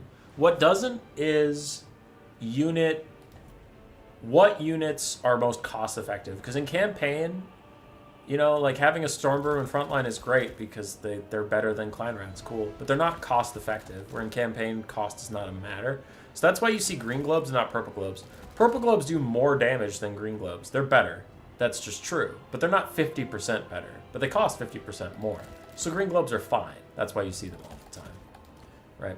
So cost effectiveness matters in multiplayer a lot. You're just going to have to figure that out. Sometimes not through trial and error, but if you are worried about transferring from campaign, on the cost-effective front, we have you. We got you. If you join the Discord, we have this chat. You can go to Give Rat Ogre Roll, and then we get a new player chat where you can talk to people. We have a list of coaches. So if you're looking at a faction, you're like, dude, I want to play Skaven. I played them a ton in campaign. Just tell me what units are good in my front line. Ask anybody on this list. They'll tell you Clan Rats are good. Skaven Slaves are passable but not amazing, right? Or, if you don't want that, you can go to our matchup discussion and ask anybody that question anyway. So we have two different chats where people would love to tell you that information. No one in the multiplayer community keeps secrets, really. They like to share builds because they worked so hard on them, they want you to see them. Okay? So we got you on that front. Now, in the game, if you play a ton of campaign and you want to get better or whatever, there is actually a decent way to practice. Where's that damn thing? Settings. Okay. Turn the battle difficulty to very hard. But then they added a thing for this, didn't they? AI stats modifier. Turn it to even. You want the AI stats to be even because you want to actually know how units perform. You want to actually get a feel for how units perform in combat. And the AI stat modifiers are stupid for that. Because then it's like, wow, Marauders never break. Well, what's the point of doing this, this, and this? Because the enemy front line's never going to break. And it's like, no, online that shit doesn't transfer. So always play with the AI stats modifier at 0%. Because otherwise you're going to get an incorrect feel for what units can do. Battle difficulty very hard is just good. But also, the campaign, I forget which of these applies it or both. But one of them stops you from pausing or even slowing down time, which is huge. Because that'll make you actually practice your reaction time. And versus an AI that's always going to react perfectly against you, they make stupid fucking decisions all the time, but they react perfectly. that'll at least actually make you focus on your micro and stuff. So those are things that transfer over from campaign. That's just fine. But the one thing you will have to learn is what units are actually worth their cost. Whereas in campaign, you learn just what units are strongest stat-wise. Multiplayer is more about cost effectiveness. So that's that. Anyway, I got to check up on this bracket, so you're coming with me on the left screen, so you have something to watch instead of just listening to me talk about vague nothings. All right, final round is almost done. There's 3 matches left, but let's see where we're at with scores here. So Mel might have had a perfect run. Mel accidentally reported a win versus Tat Pat. So I don't know if that game's really done or not, but Mel might have a perfect run. Frea got defeated by Stitler, so his perfect run is done. And that actually might make our end game simple. Okay, Stitler is 3, Bwags is 3, Mossi is 3. Are any of them still playing? Oh wow, Stitler is actually still in it. Okay. So if Stitler loses to Sunman Goon, or Mel loses... Wait. Yeah. If Stitler wins it all, then I need Mel to actually lose the Tat Pat. And we can just have a 2-person finals and just get it going. Otherwise, we'll have to deal with ties.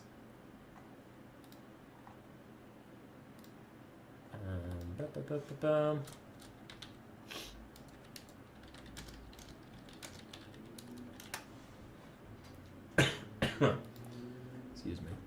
So yeah, this is wrapping up nicely.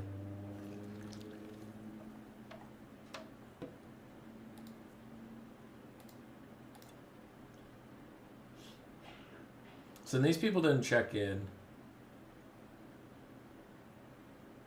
So Zarkus, hard to come by in Tat Pat. Repping the bottom currently at 0. Rip in peace. Hopefully you learned some stuff. And we scroll up to there. Professor Evil getting 2 wins tonight. Hell yeah, dude.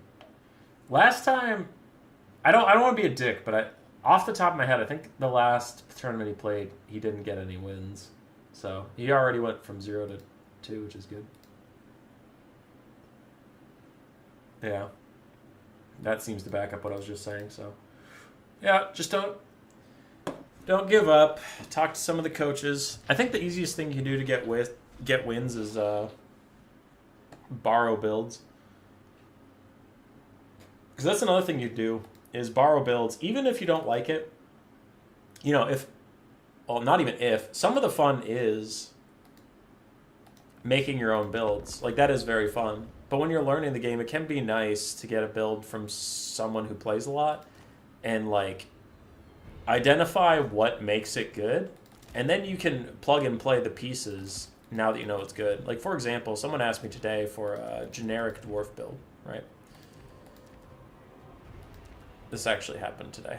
So 4 miners with blasting charges, 4 dwarf warriors, dragonback slayers, 2 slayers. I'm just trying to remember the exact build I gave them, because they asked me for a build that is quote unquote generically good. And then Thoric, I think I gave you worth something for 100. There we go. I just made you that, so I got 0 gold spend. So this is a generically good dwarf build. It just is. Like, if you don't know what faction you're facing, this is fine. You can have 2 cannons, put the slayers back by the cannons, and on the flanks in case of horsemen and stuff. You have 2 thunderers for armor piercing range, plus they're shielded. You have quarrelers to counterfire against skirmish cav or enemy unshielded archers, stalwart frontline of dwarf warriors, and minus blast church to clear up chaff. This is good. You can play with this maybe a couple games, or even just take it. Maybe you don't play with it at all, but you're like, okay, so this is a good build. That's cool. I don't want to fucking take Thoric. I want to take Grombrindle, which is fine. Like, it's an okay lord.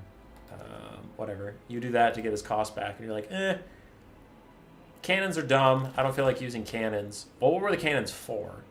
Cannons were there for monsters, Lord Snipe, Mage Smite, Snipe, or chariots, and to stop you from getting kited. Okay, some gyrocopters can do the same thing if I micro them. Like, that's the same. This is the same strength of build. You did all the same things, right? Or you don't want the gyrocopters, and you're like, okay, well, I don't have artillery to force them to come to me, so my build has to get more aggressive. So let's get rid of the dwarf warriors, maybe get some, like, rangers, because I want some vanguard shit, right? So it can be good, rather than just starting from scratch. If you have absolutely no idea where to go with the faction, you can get a pre-made build and adjust it to your liking.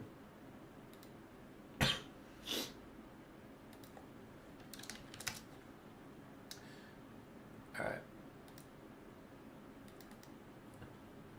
Well, shit. Alright, Tat Pat beat Mel, which honestly I'm surprised. Mel was 3-0 to this point, so that result is switched. I'm not going to do anything about it on the actual sheet. I'm just going to mentally note it. So currently, if Stitler wins versus Sunman Goon, then our top of the bracket is actually just Dr. Nerd and Stitler will both have a perfect run, and we'll have them fight each other to determine the winner. I will get back to casting games, I promised. I thought these guys would be done sooner, so I was kind of hanging around, but we can move on. Ooh, this is spicy. Okay, alright, let's fucking go. Look at this. Look at this shit. Mossi playing as Tzeentch versus Tat Pat's Empire.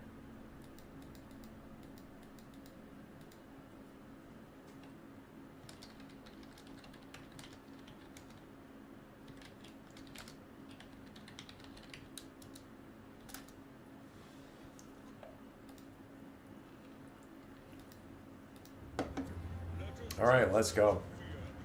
Tzeentch versus Empire. For Mossi, 2 Screamers, 2 Marauder Horsemen of Tzeentch, some Blue Horrors and Pink Horrors, a bunch of Chaos Warriors and Marauders of Tzeentch. We do have a Chaos Sorcerer Lord of Tzeentch up in the sky. And then we have Aecold Hellbrass.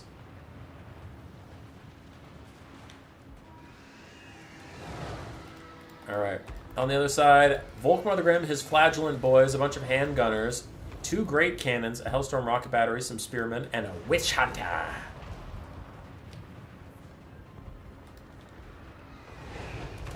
I have 450 hours in PvE, but still haven't tried PvP as I know I would get dunked on. Shit happens. Shit happens, man. I lost a lot when I started playing. I just joined Turin's tournaments back when he ran a bunch of them in Warhammer 2. I just joined those and lost over and over again, but I liked it more than Quick Battles, so I kept playing and eventually got better.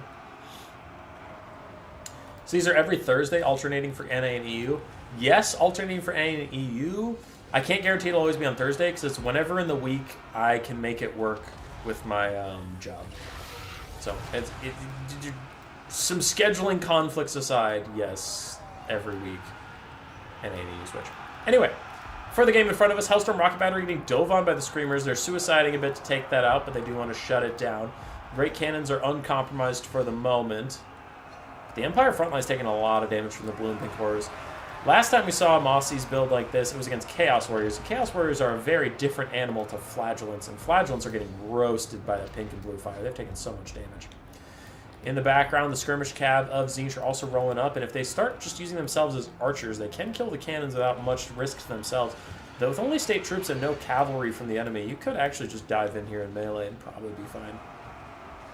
This is one of mine. Hell yeah, Mossi. I've been trying to... Going through the replays, I try and not just cover the same person over and over again.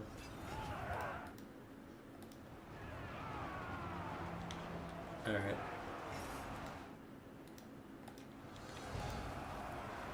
Handgunner still firing in. Aecold fighting a Witch Hunter, and the Witch Hunter is currently showing us exactly why he's not picked very often. As Aecold is ignoring him and winning that fight. Up on the high ground, Mossi has... Actually, wow, the Hellstorm Rocket Battery is back online. Talk about tenacious. Anyway, Mossi did shut down both of the Great Cannons. And now the Handgunners are under duress. Blue Horrors firing in on them, taking a good chunk of their HP out.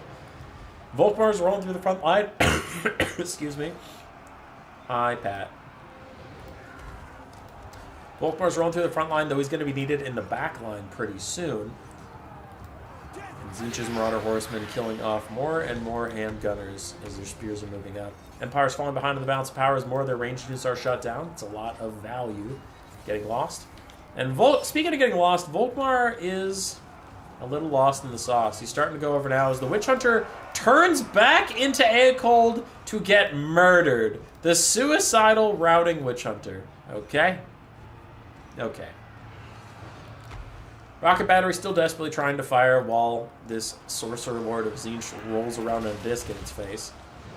And the Marauder Horseman routing off a whole bunch of other things. Things are starting to look a little brutal here for the Empire. I'm surprised the bounce power is even this good. If Volkmar can kill Aecold, maybe he can run around and turn some stuff around, but I don't know. It's looking bleak. I don't think Flagellants and Halberdiers can carry this.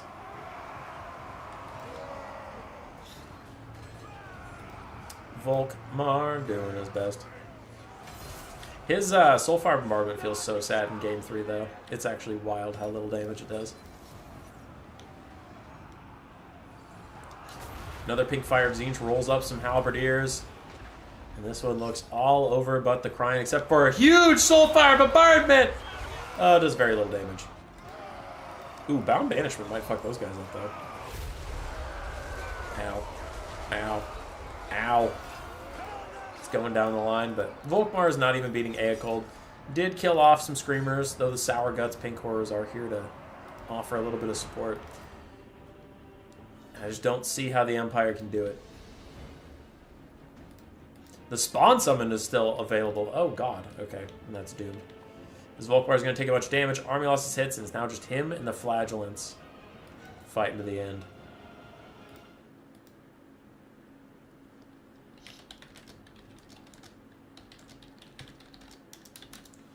Excuse me.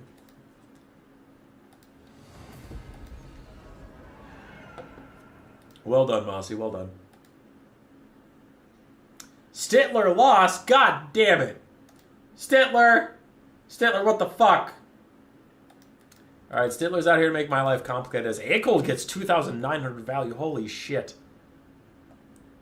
Anyway, I'm gonna blow through these values to see if anything really catches my eye, but otherwise we gotta go do tournament things. Okay, cool. This one? Cool. Yes, done. Alright, so I still have some games. But let's bring you with me. Skaven versus Tomb King, save that shit. Okay. Cool, cool. Alright, I just refreshed this, so we know Mel is actually a 3. Look at all these fucking 3s! What am I supposed to do with this? Dr. Nerd's a 4. Why couldn't you all be 4s? Okay. Okay, alright. So we need Microsoft Paint. We need Paint to help me solve this. Whoops.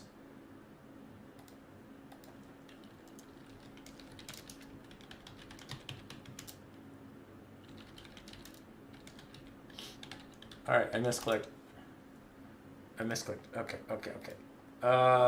So, where's my paint? There you are. What do we got here? So we have Nerd. Beautiful. Mel. Stit. Frea. Okay. So that's 4. And then we have Blags, Mossi, and Dragonborn. Oh, God. Blags. Mossi. Dragon. Okay, that's a lot of people. That is a lot of fucking people. So Nerd shouldn't have to fight because he got a perfect score. So he's chilling. So let's go like this. Mel fight Blags, Stit fight Mossi, Frea fight Dragon. Alright, At Mel, Blags, please fight. Stit, Mossi, please fight. Frea, and Dragon. It's Koala Dragon, but his name's different. There we go. Please fight on the next map in the regular list.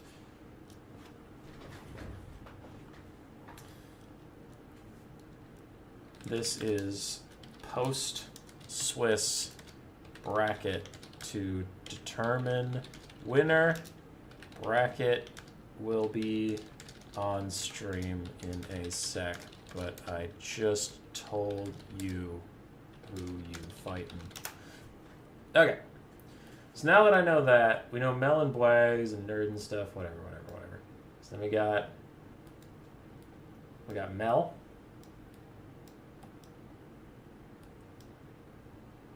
Oh no. My paint's not big enough. No! Okay. Go away. Go away. Actually, you know what? Just new. We're just doing new.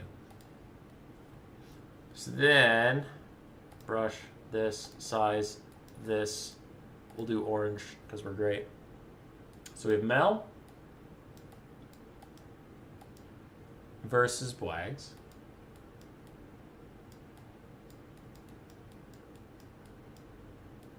And the winner fights Dr. Nerd.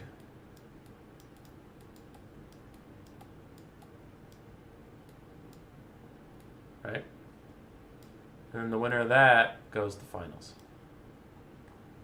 Cool. And then down here we have Stitler. That looks like shit. I don't like that. There, Stit. Versus Mossi.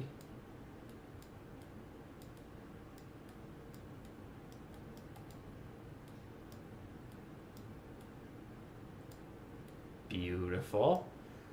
And then Frea and Koala.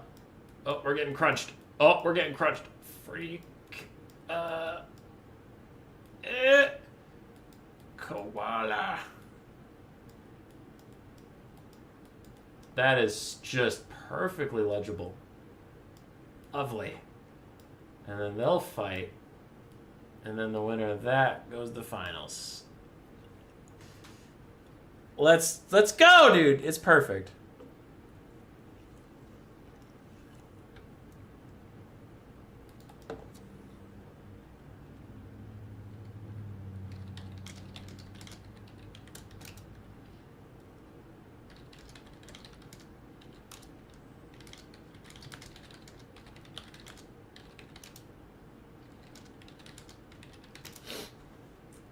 Okay, so that is the bracket. I will be updating this paint as we get it. Sorry for that brief delay into tournament things, but people needed me to determine stuff so they can keep playing and go to bed. Anybody who's not on that list, thank you for your service tonight, and I hope you all have a good one. I'm going to finalize the tournament now so people stop worrying about that, because now all that matters is on my paint.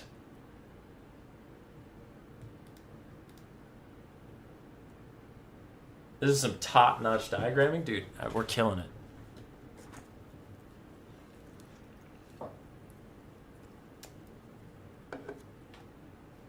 All right. And then let's get back to casting some replays.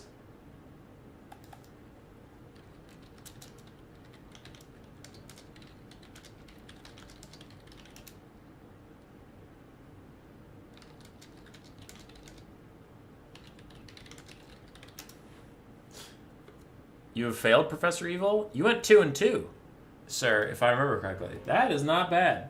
That is not bad. You won as much as you lost. All right, let's cast some games while we wait for the elimination bracket games to start. We have Mossi versus Professor Evil. Professor Evil was just in chat. Zinch versus the Lizardmen.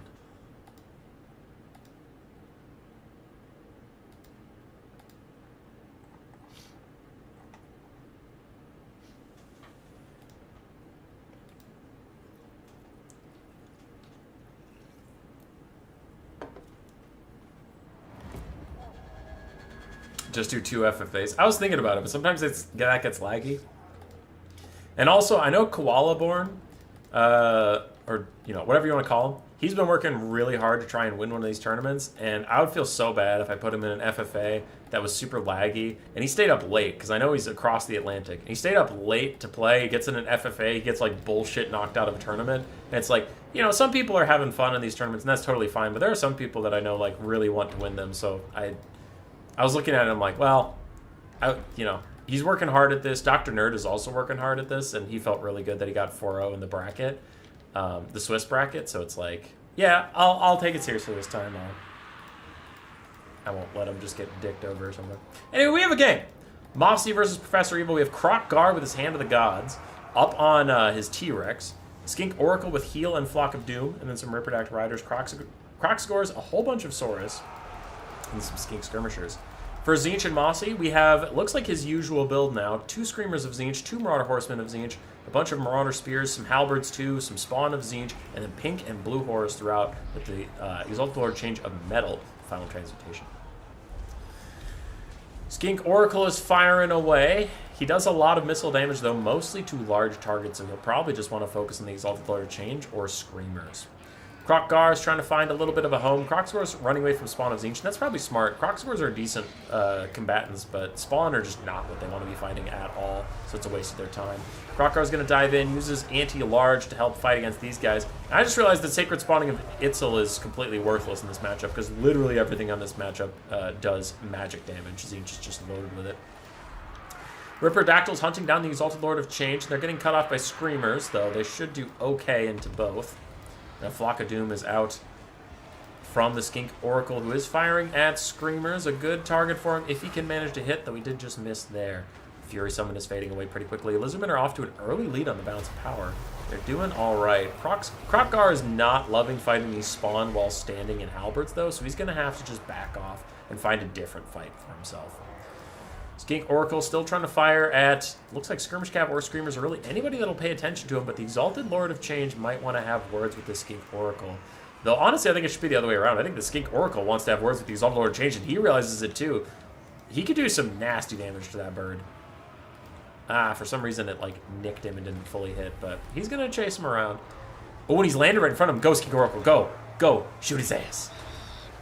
Shoot his ass. How did you miss that, you stupid fucking gecko? Whatever. Ripperdactyls are trying to finish off other Screamers in the background. Kroq-Gar is trying to help fight these Spawn and Croc scores and all that stuff. There's a solid hit onto the Exalted Lord of Change, and a Flock of Doom hits all these guys. Good job from the Skink Oracle. Keep poking away at him, buddy. But there's a Final Transmutation in response. And a Hand of the Gods snipes out the Exalted Lord of Change and Metal, and now that guy's in trouble. He's going to be over some Skink Skirmishers. The Skink Oracle is still following him around, though actually looks like he got distracted for now. Both sides Lord sniping quite effectively, however. Overcast the Final Trans doing a ton of damage to Kroq-Gar and his Crocs and Gores. And the Skink Oracle needs to refocus in on that Exalted Lord of Change. Now, I have been watching that fight, but it is also the most important fight of the battle so far. To briefly look around, we also have some Croc scores and Zaras still grinding a bit. Some skirmish for the Lizardmen are still alive as Croc scores get kited away by Tzeentch, but really the all-important metric is, does the Exalted Lord Change live? Does Kroq-Gar live? Second and final Fury Summon is out to chase off the Skink Skirmishers. The Exalted Lord Change of Metal gets away, but he has less than 3,000 HP. The Skink Oracle has 800 missile strength. So that's like 3 missiles from Demonic Instability crumbling for our boy. Kroq-Gar has no more Hand of the Gods, otherwise that would be a pretty free kill onto Exalted Lord Change. And Pink Horrors will be firing on the Skink Oracle soon. They should do decent damage to him. 95 armor and some missile resist, I guess, will keep him alive. But I don't know where he's going right now. It looks like he has movement orders instead of attack orders because he's just wandering. I don't even see an arrow going from his body. I don't know where he's going or why, but he's going there with a passion. Kroq-Gar gets an Earthblood to try and heal him up. Some Skink Skirmishers are back into the fight, and Ripperdactyls teaming up with the Croc Spores to take off Marauder Spears in the distance. Bounce power is favoring the Lizardmen. I do actually agree. You misplayed this pretty bad in hindsight. You're still in it for now. You're still in it for now. Kroq-Gar finishing off some spawn, living his best life. Needs to avoid those halberds, but that's about it, as there we go. He finishes off the spawn at last. Exalted Lord of Change has still been living dangerously. He hasn't even been able to get shields back. He's just been under pressure by something for some reason. Saurus will be wanting to fight the pink horrors right after that these other blue horrors fade away, so they can get between them and the Skink Oracle. Nice heal here, getting Krokgar in range so you get a double heal. Krokgar running around. He could finish those Screamers, but he doesn't want to sit in the Halberd, so I think it's a risky proposition. And oh no, that's going to be a big Final Trance. Is it Overcast? It is not Overcast, but thankfully Krokgar gets away from the Skink Oracle, so it does not get 2-for-1 value. It just hurts one of them. Tzeentch is coming back on the bounce power a little bit. We have wounded Kroxigors trying to rejoin the fight. Looks like they're chasing something off for now. And the Skink Oracle is a lot of the balance of power. He's currently swamped by Halberds and Screamers. He needs to find a way out of here and fast. He's starting to path away now. Pink Horse taking a lot of damage from Krokgar. We have Saurus trying to rejoin the fight. The longer this game goes, usually the better it is for Lizardmen. With that Earth Blood, they can generally heal their way out of a bad situation. Skink Oracle is down to 4 shots, and he's still trying to shoot at the Screamers as Krokgar rear charges some Halberds. Big heal coming in for the Lizardmen, but it might not matter as Krokgar is surrounded by those anti-large Screamers and the anti-large Halberds. He's taking a lot of damage, and Saurus will not be here to save him in time. They are around, but he is currently surrounded, taking a ton of damage. Only that Cold Blood is really keeping him in the fight. But he is fighting back decently. He might take out the Screamers. He honestly might even take down the Exalted Lord of Change, but his leadership's just not going to hold. He takes a big chunk from the Pink Horrors. He's somehow clinging to leadership. I know it's the Cold-Blooded, but even that, it was looking risky for a second that he would break. As soon as it wears off, he is out of here. But for now, he's charging back in to help out his source with Pink Horrors. Now he's thinking better of it and going to run away. Cold-Blooded wears off in 8 seconds, and then his leadership will evaporate. Skink Oracle's back in on the Halberds. The Screamers stuck fighting Saurus Spears. They will lose that fight badly, and it looks like it is true. An Earthblood to keep Krokgar in the fight. He's down to 0 leadership, but he's going to charge the Pink Horrors, which gives him the charging leadership buff, and he's back in it, baby! Krokgar never say die! He just keeps fighting. Doesn't know when to quit. Balance of power is dead even. We have some Kroxigors in the distance, some other Skink skirmishes and stuff trying to rejoin the fight. Skink Oracle is backing away now as these Pink Horrors are real close to demonic instability crumbling, and Krokgar is barely clinging to his soul. But a tier 3 army ability of Tzeentch from Mossi is a suicide pact. It's going to take out his last healthy Halberd, but it's also going to kill all of the Saurus. Skink Oracle is firing up the Exalted Lord of Change, who is diving in on him now. Krokgar is under attack by the Skirmish Cab. They have 2 volleys left. All of the Saurus are dying, but so are the Halberds. Can Krokgar the Skink carry? Exalted Lord of Change is knocked away. He takes no damage for that, but oh, huge damage onto Krokgar from the volley of the Skirmish Cab at point-blank range, plus the Pink Horror is firing in. He's having a terrible time, as this Skink Oracle has not done a lot of damage to the Exalted Lord of Change in quite a while. Another Earthblood out to try and keep Krokgar in the game. I don't even hate healing him while he's routing, because if he dies, all of your leadership will tank, and these Kroxigors and Saurus are very key right now. Skink Oracle is shitting the bed in this fight against the Exalted Lord of Change. He's just failed it over and over again, and he misses one of his precious shots, maybe even hitting Saurus Warriors, and this Skink just fumbled the ball at the end. Not even the fault of Professor Evil. Like, are there things Professor Evil could have done better? Yes, but this Skink in the end, just missing all of his shots, missing all of his melee attacks, that's not something you can click better. You can't just like, shit. If I had right-clicked better, he would have hit his fucking attack. As the final transmutation finishes him off and takes him out. Krokgar is only here by the grace of God, and that is it. He's going to get routing any second here. A super dead Saurus, a super dead Kroxigor is not enough to win this game. But what a game it was. A 2,400 health Exalted Lord of Change. A love tap away from being killed, Pink Horror of Tzeentch. And a Skirmish Cab with no ammo is what decides it.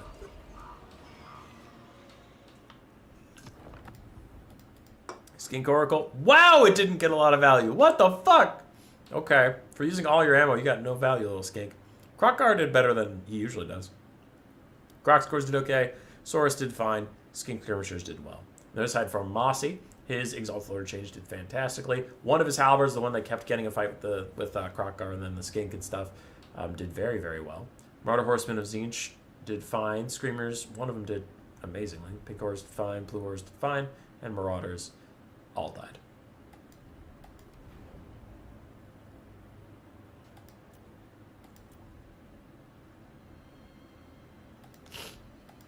GG. All right, we got some Wood Elf action versus holy cat's pajamas. That's a Vampire Coast build. Okay. We take those.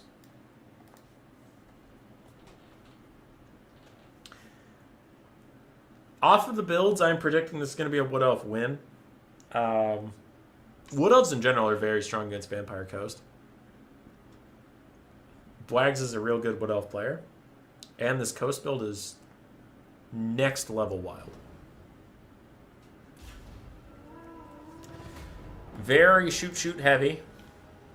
For the Coast, we have Morgul Haunter paired up with the Night Terrors, Morgul's Regiment of Renown. Then we have some Sirens, Celestial Deerathon, some Deck Gunners, including the Shade Wraith Gunners, a bunch of handguns, and we do have the Necrofex Colossus Gallows Giant. Hello, YouTube. Hi, Pat. On the other side, we have Glade Riders, a whole bunch of Glade Guard with Starfire Shafts and Hagbane Tips, a front line of Dryads and Spellsinger of Life, with Glade Lord in the sky. The reason this is hard for the Vampire Coast is anything that's ethereal, like Celostra or these guys, the basic Wood Elf frontline has magic damage, and then half their archers also have magic damage. So their physical resistance isn't going to mean very much, which is unfortunate. And then Vampire Coast as a faction in general is just weak to archers, and the Wood Elves still have a lot of archers. Even if they aren't as good in Game 3 as they were in Game 2, they still have a lot of archers. So it's just rough. It's a rough matchup for the Coast. Handgun mobs and the Shade Wraith Gunners getting really good damage onto the Dryads. We're loving that. Meanwhile, the Morgul Haunter hero is fighting the Glade Lord, and the Night Terrors are fighting some Glade Riders off in the distance. So that's going okay for them. But Sirens are going to get trucked on by Dryads, and they're like 300 gold more expensive, which is a terrible trade for them. Glade Riders getting onto the Deck Gunners and shutting them down. The Archers are in range now, which means the Coast's time to have fun in this game is over. They're just going to get shot. They hate Archers. They hate them. Morngulls do finish off one Glade Rider, and they're going to focus on the other one. They should be able to beat both. And the Morgul Haunter is trading... After the Helm of Discord wore off, he started to trade a lot better. But it's not going to be enough as the Gallows Giant gets pincushioned by all these Glade Guard. No, Gallows Giant. He's trying. Celostra threw out her summons. Maybe they can go back into the back line, but Glade Guard are hardy folk with 27 melee defense and a bunch of leadership. They'll take a while to die. Dryads finish off another handgunner, though they did take a lot of damage in the process. And we're just getting to see why this matchup is bad for the Vampire Coast. Because those archers do archer things. Bastards. Morgul Haunter doing his best, but he finally dies to that Glade Lord. And the Ghost Knights in the back line, they're not even going to make it to their D-summon, as the Starfire Shafts with their magic damage just completely bypass the 55% physical resistance. And they get massacred. Rip in peace, little zombies. Rip in peace.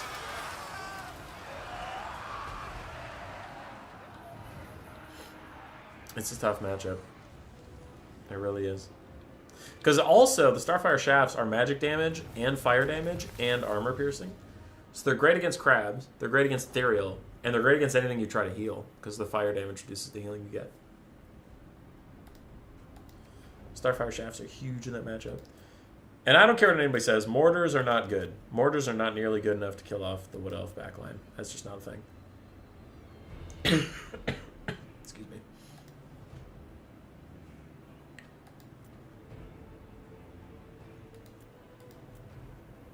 We haven't cast a lot of Stitler. So let's cast some Stitler. Yes, I believe this is it. Because Freaka said he sent me 2 games, and he said one of his games sucked and the other one was good. I hope I only saved the good one. I hope this one doesn't suck. What are your top 3 OP Regiment of Renown? Dakshin Amshrak Regiment of Renown.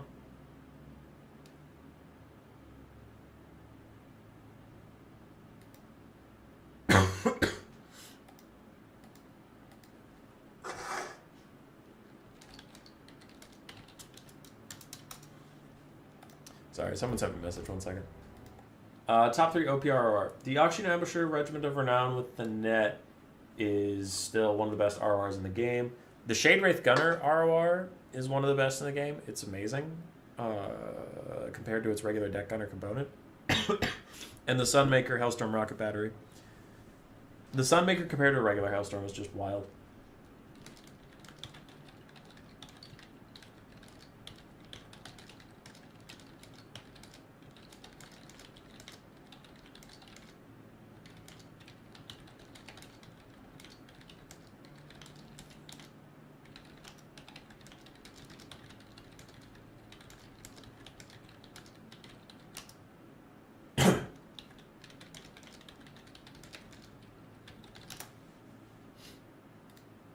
Okay, I answered the question. And I answered the RORs. You're the Morgul's? Why would the Morgul's ROR be the best? Aspiring Champions, I can see that. The Severed Claw are lit. And Sacred Croxes are pretty good too. The Morgul's is the only one I question there, until you vision.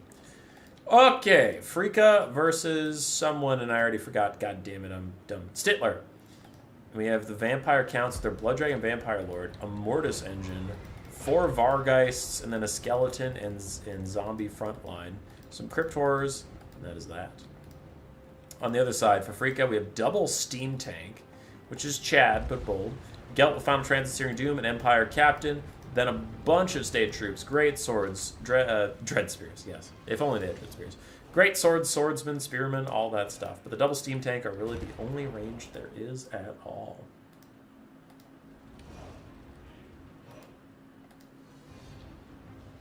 Sorry, 1 second.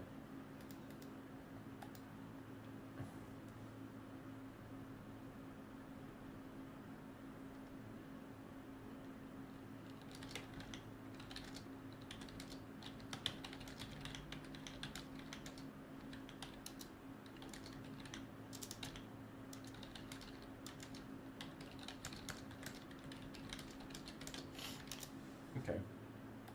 I got a message, Bwags. Send replay, please. One of our quarterfinals is done. But we'll get to it when we get to it. Anyway, sorry about that. Sorry about all the distractions. I'm sorry. People have questions about the tournament, and sometimes that's important. Meanwhile, Steam Tanks are destroying the Mortis Engine.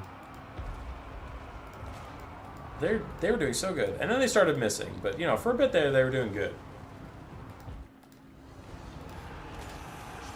Steam Tank firing away at the Mortis Engine. And the State Troops getting ready to fight. The Mortis Engine is already getting a little bit of crumbling damage onto it. Vargheists have not found their home yet. Oh, wow. That was a breath attack. That was a 700 value breath attack. Took a lot of damage off the Greatswords and these random Spearmen, but the Steam Tanks are finishing off that Mortis Engine. It's going to need some healing stat if it's going to survive this. But at this point, it might even be too late. It's just taking so much damage from the Steam Tanks. Not a sentence you're used to saying out loud. Vargheist and the Blood Dragon Lord will make short work of this Greatsword, however. Vargheists have amazing armor piercing value, and they honestly have a pretty decent charge attack, too, with their mass. Mortis Engine is gone. Balthazar Gelt chucks down an Overcast and Final Transmutation onto 2 Vargheists and the Blood Dragon Lord. Really good start for the Empire on a wild-ass build. This is a wild build. I cannot support it. I refuse to support it, but they're getting good damage for now.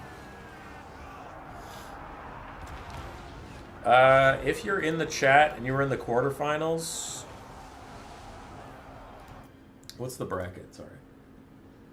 Stitler and Mossi, whoever won that, fight the winner of whoever won between Frea and Koala.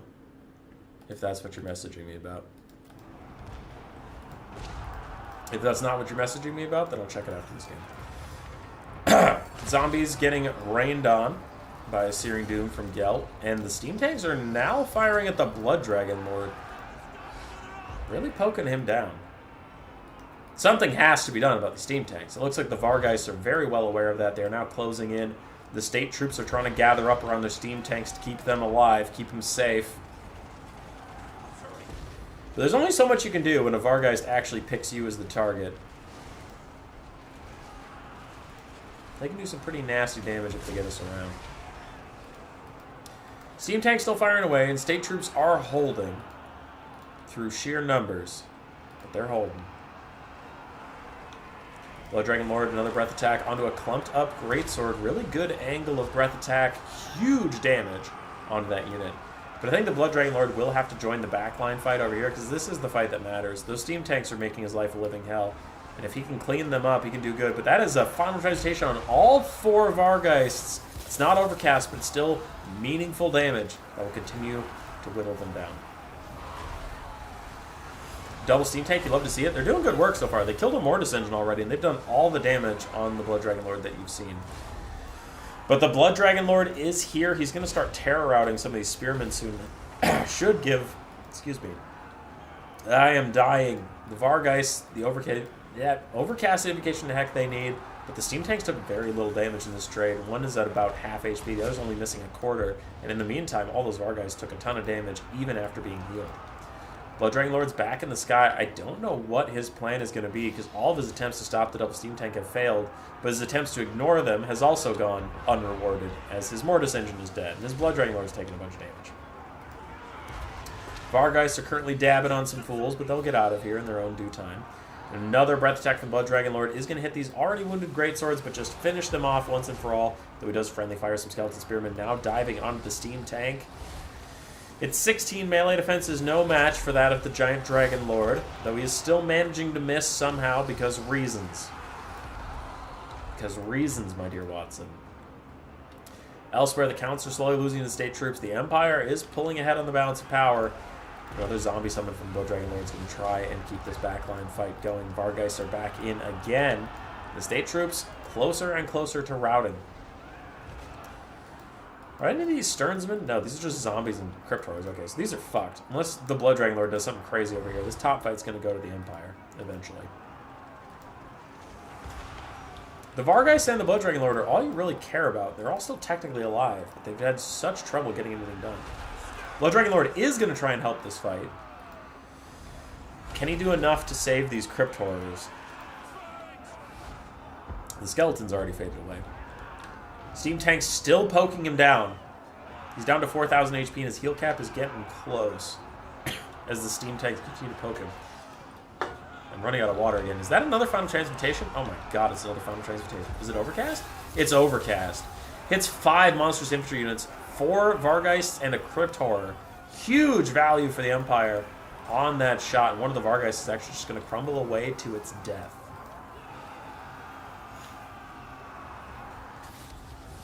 God damn. Double Steam Tank still poking away at the Blood Dragon Lord. He's lost 1,000 HP since we last checked in on him.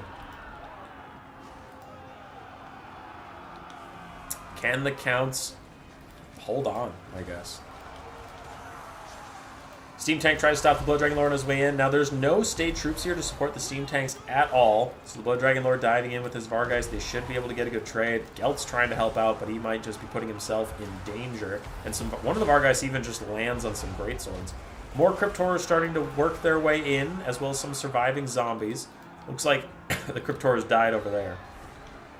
But other ones lived and carried on the legacy.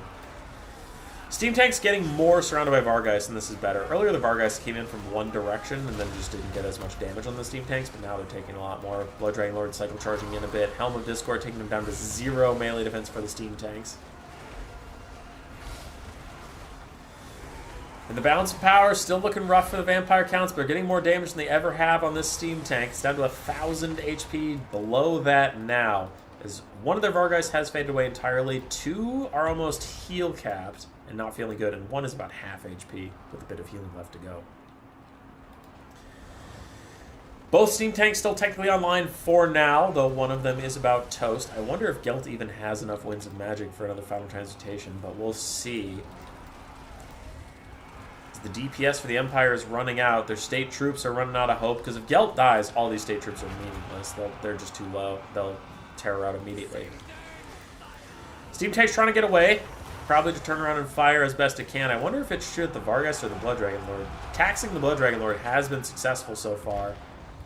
But if you take out the Vargeist, then it's just the Blood Dragon Lord, and you could hide your state troops and be fine. Cryptor is nearing their heal cap. The last of the zombies is also just about dead. Do you have any summons left? You have 4 summons left. Okay, so zombies don't matter. You can just summon infinite of them. State troops getting a mass terror route in. That is a tragedy for the Empire. They'll come back. Steam tanks poking away, but Cryptors have found him now. Vargeists have found Gelt. And he's taking too much damage. He is going to rout. He might just die. We lost one of our precious steam tanks. There he is, dead in the ground. And the other steam tank fires desperately into these Cryptors, killing off that one, because it's just doomed now. It's too low. Gelt will not be returning. And now the vampire counts are up on the balance of power. They've heal capped almost everything, but it was worth it. Gelt has died. And with him, all the state troops start leaving. The Empire captain's fighting desperately to the end. So is the steam tank. But it won't be enough. As army losses is actually getting close to hitting. There goes the steam tank surrounded in giant bats. And that is the end of the game. Oh, I'm dying. Gelt, 3,100 value. Both the steam tanks also did very well. Great swords did fine. They cleared out chaff. Empire captain also did fine. Empire state troops did fine. That was a lot of healing on the side of Stitler. Blood Dragon Lord did amazing. Mortis Engine got murdered by steam tanks. Vargeists ended up doing all right. Cryptors did well. And zombies and Skeleton Spearmen died. So GG. There. Whew!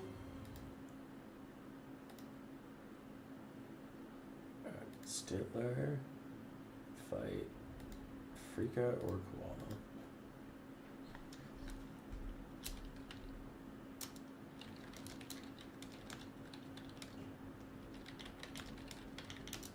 Cool.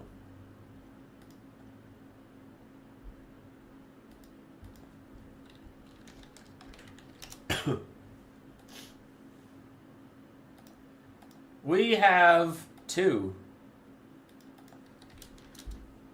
quarterfinals to cast. So for our bracket's sake, let's do Mel and Bwags.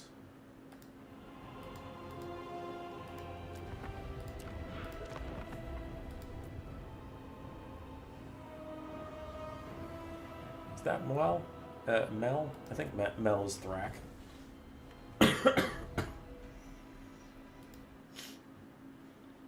So this is part of our bracket. If you care about the bracket, is this thing. It's Mel and Bwags is top one. Whoever won this is fighting Dr. Nerd right now to go to finals.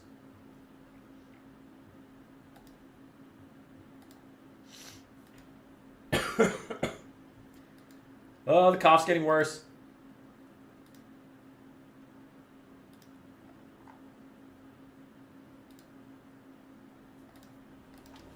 Okay. For the Beastmen of Bwags, we have some Minotaurs, Great Weapons, Centaurs, and Dogs in the trees.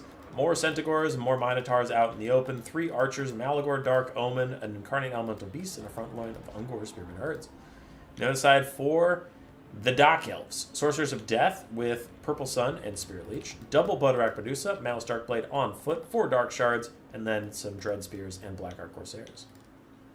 This is the same build he took versus Tremor's Bretonia.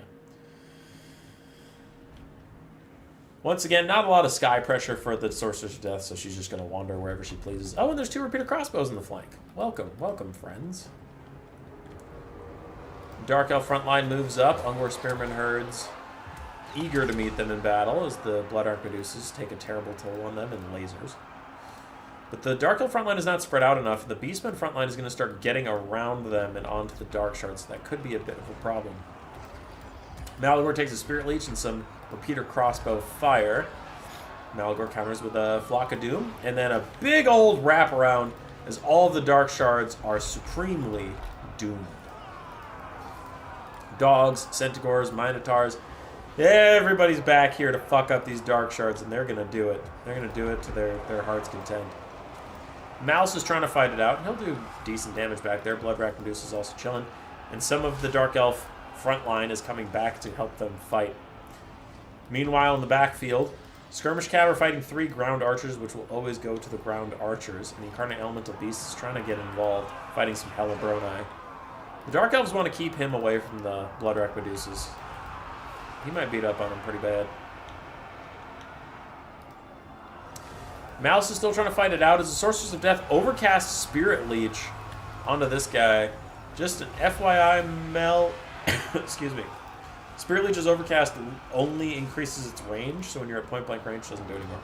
I know it's weird because most spells when you overcast do more damage, but Spirit Leech just increases the range. Just food for thought, my friend.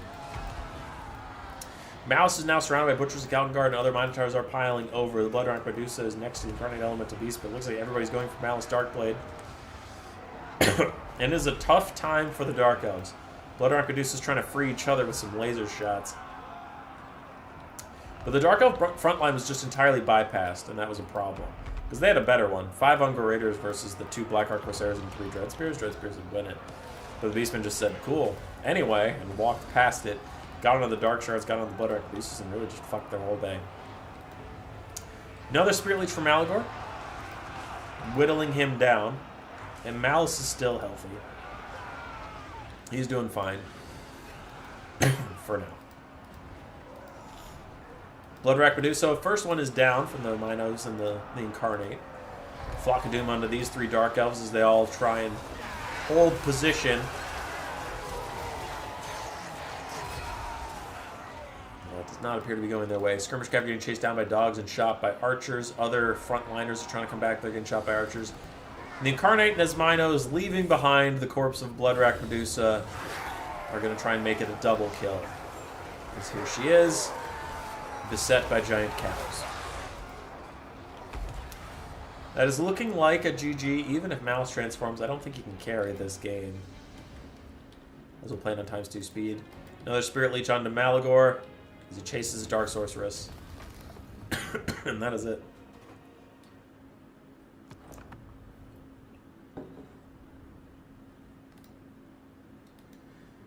Whew.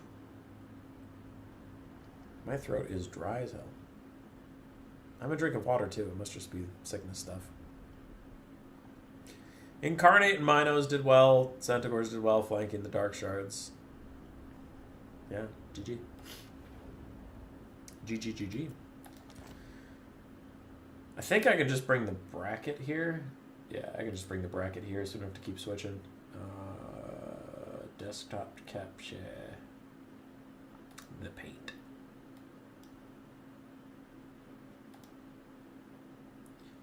Alright, so that'll be Bwags going here. And Mel is eliminated. Eliminated! But we have another one, ladies and gents.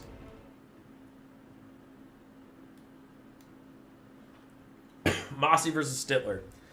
Mossi's been rocking Tzeentch this whole tournament. He's back at it. Stitler, I don't know. We saw them play Vampire Counts. We saw them play some other stuff. I don't fully remember, honestly.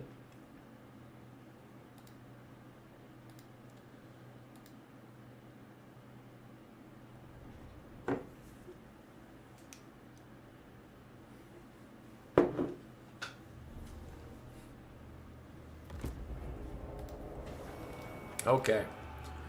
Ooh, small map. All right, so we're getting right into it. 5 blue horrors, 2 pink horrors, 1 spawn of Tzeentch, a marauder of Tzeentch, 2 marauder horsemen of Tzeentch, a chaos knight, and a chaos sorcerer lord with pink and blue fire, and a cold hellraz.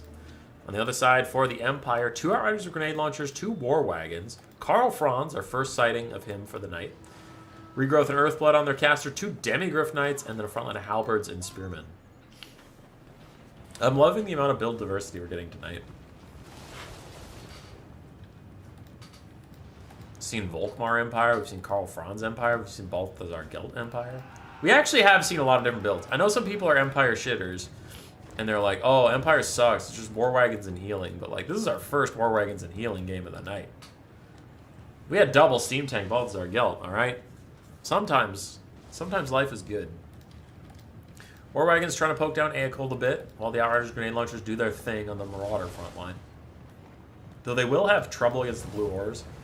Blue Horrors can counterfire against them really well, and they're scattered, so the grenades don't do as much damage. Like, look at that. Look at that! Did I not tell you? Did I not tell you they would have a harder time against the Horrors? I did tell you. You didn't listen, so that's on you. Blue Horrors not doing as well versus War Wagons. That's how it be. State troops running up, getting blasted by our little demonic friends. The War Wagons are going to have to find some effect, and they're going to have to find it fast, because they don't clear infantry well. That's the grenade launcher's job, but the grenade launchers are not having a good day at all. War Wagon's still trying to fire at Aecold, not really getting a lot of damage out. Dr. Nerd. Gotcha, buddy.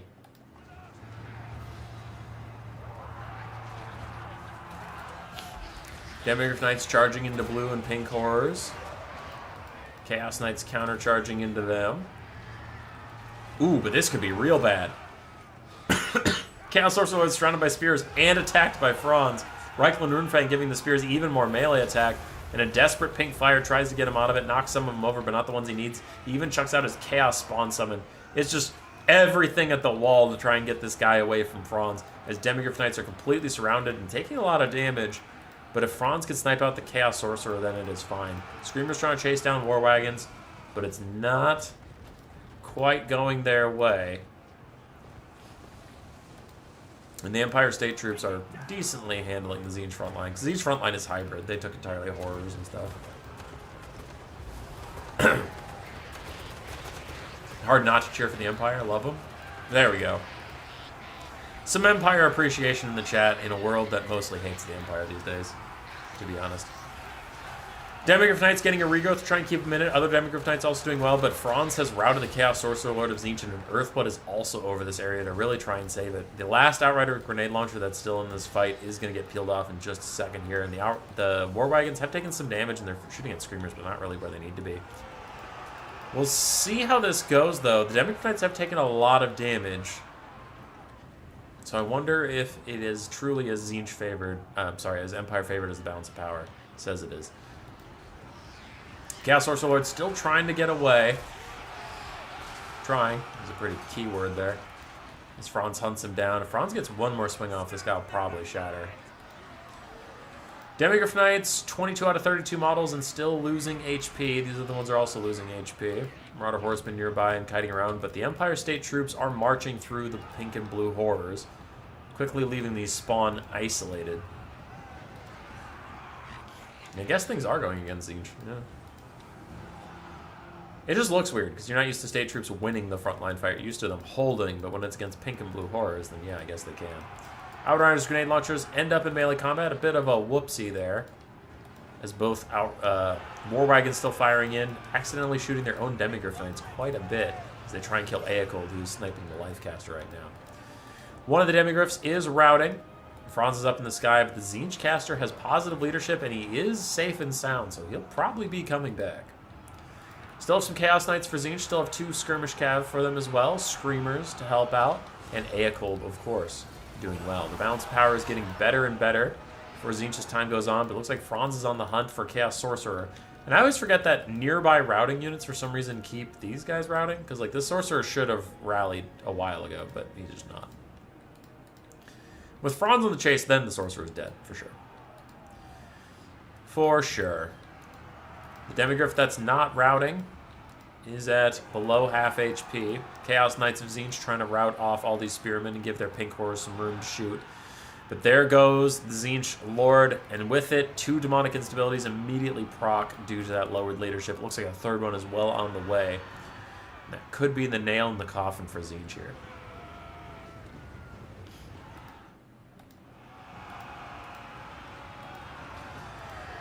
Screamers get countercharged by Demigryph Knights and Spearmen as Spawn of Tzeentch still attempt to fight it out. Skirmish Cav poking up at Karl Franz, but with the Lifecaster alive, then Franz is not worried at all about that little bit of poke. War Wagon's about out of ammunition, firing in on the Chaos Knights now. As the Chaos Knights plow through Halberdiers, I think they're trying to get to the War Wagons. Yeah, they're charging back here to get to those guys. And they'll catch them. But Franz is coming back. He should be able to peel those guys. I just don't think Tzeentch has enough left. Both Demigryphs are just about dead. The War Wagons get caught by the Knights, so they're firing into them as they attempt to run. Took a bit of damage, now they're taking less. Franz dives on him. I think a terror rout is imminent for these Knights, though, and that'll free up the War Wagons. Not that it matters, the War Wagons are out of ammo, so who gives a shit. Tzeentch's only hope now is to somehow goon Franz entirely, because then all the state troops, his leadership will just falter and they'll die. It doesn't look like it'll happen. As the Chaos Knights rout, the Screamers are going to demonic instability crumble. Now Eocold is really all that's left here. And he's not enough to do it. Franz gets a regrowth that should trigger army losses. Bounce power is already so bad, and then if your big lord is getting some healing, that's it. Stitler moving on to semifinals. I think he's actually still awaiting an opponent between Koala and Frea. So I don't know what's going on with the Koala Frea game, but it's going. It's going for a while.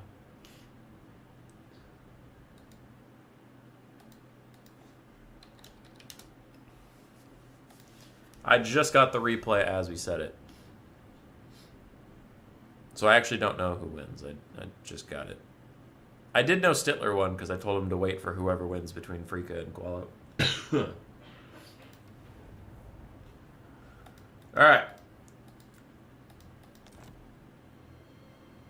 So, let's get this up just so people can keep up with what the hell's going on. So Mossi is down. Stitler moves up. And I just got a replay from Koala. So either Stitler's fighting either him or Frea right now.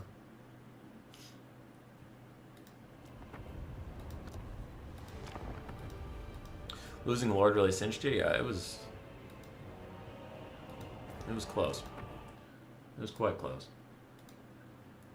I also have a replay from Wags and Dr. Nerd, but we'll do that one next. We'll finish out the quarterfinals before we go up to semi. Heil should get the assist. They taught Empire Magic. It's true. A very straightforward build here from Koala. Chaos Knights, 2 Hell Cannons, 4 Chaos Warriors, Arcan.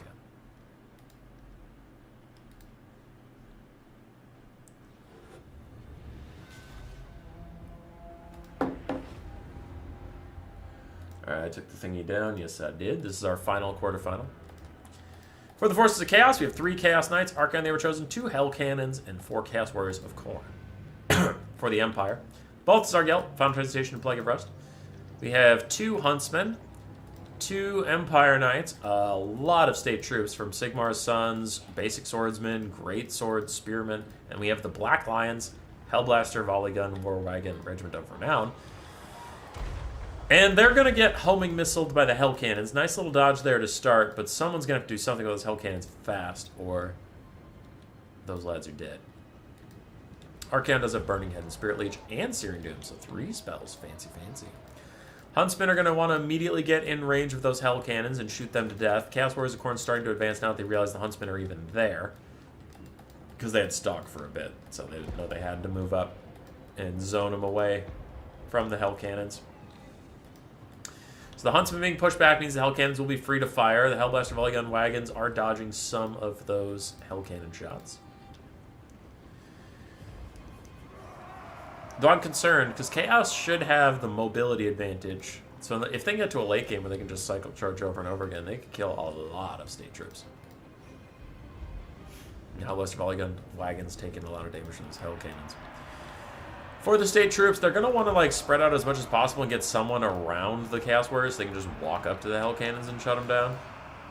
I honestly wouldn't hate for the Black Lions to just move entirely out of range until the state troops shut those guys down. That seems reasonable, especially since the Chaos Knights aren't coming to harass you. If the Chaos Knights were coming to harass you, that'd be different. Big Burning Head from Archaon down the line. Hits multiple Swordsmen and Great Swords units. Getting some good damage out already. The Swordsman is routing. Gelt is chilling in the sky. Unless the Hell Cannons turn their ire on him, he is completely safe up there. And Huntsmen are firing at Archaon. That's really not going to get a ton. They really, really, really have to shoot at the Hell Cannons. The Hell Cannons are back within range, and they need to focus on that. A Searing Doom from Archaon does hurt the Greatswords. It's hard to tell who it's from, because actually Gelt only has Plague of Rust, so we know it's from Archaon. Huntsman now firing on the Hell Cannons. Pretty good damage on the first volley, but the other ones are pushed back, and the Chaos Warriors of Khorne are blitzing through this Empire front line at the moment. One of them has taken significant damage, but the other two are doing just fine. Here we go, though. Sigmar's Sons and the Greatswords trying to shut down the Hell Cannons. Chaos Knights are standing by. They could countercharge those guys, though we also have Empire Knights streaking in they're going to deal with. And the Black Lions already lost one of their models. Looks like we got a Final Transmutation Overcast from Balthasar Gelt onto 2 Chaos Warriors of Khorne, just trying to whittle them down as well. Chaos Knight countercharge so far going quite nicely as the Hell Cannons attempt to reposition elsewhere. The Empire Knights have knocked them offline, so the Black Lions should be free and clear to fire in for the first time this game, and they are focusing on the Chaos Knights, trying to take out some of that mobility presence. Another Searing Doom from Archaon hurts the Greatswords, and Huntsmen kiting away from Chaos Warriors of Khorne as best they can. Big old cav pile in the backfield. The Hell Cannons are still trying to stay online.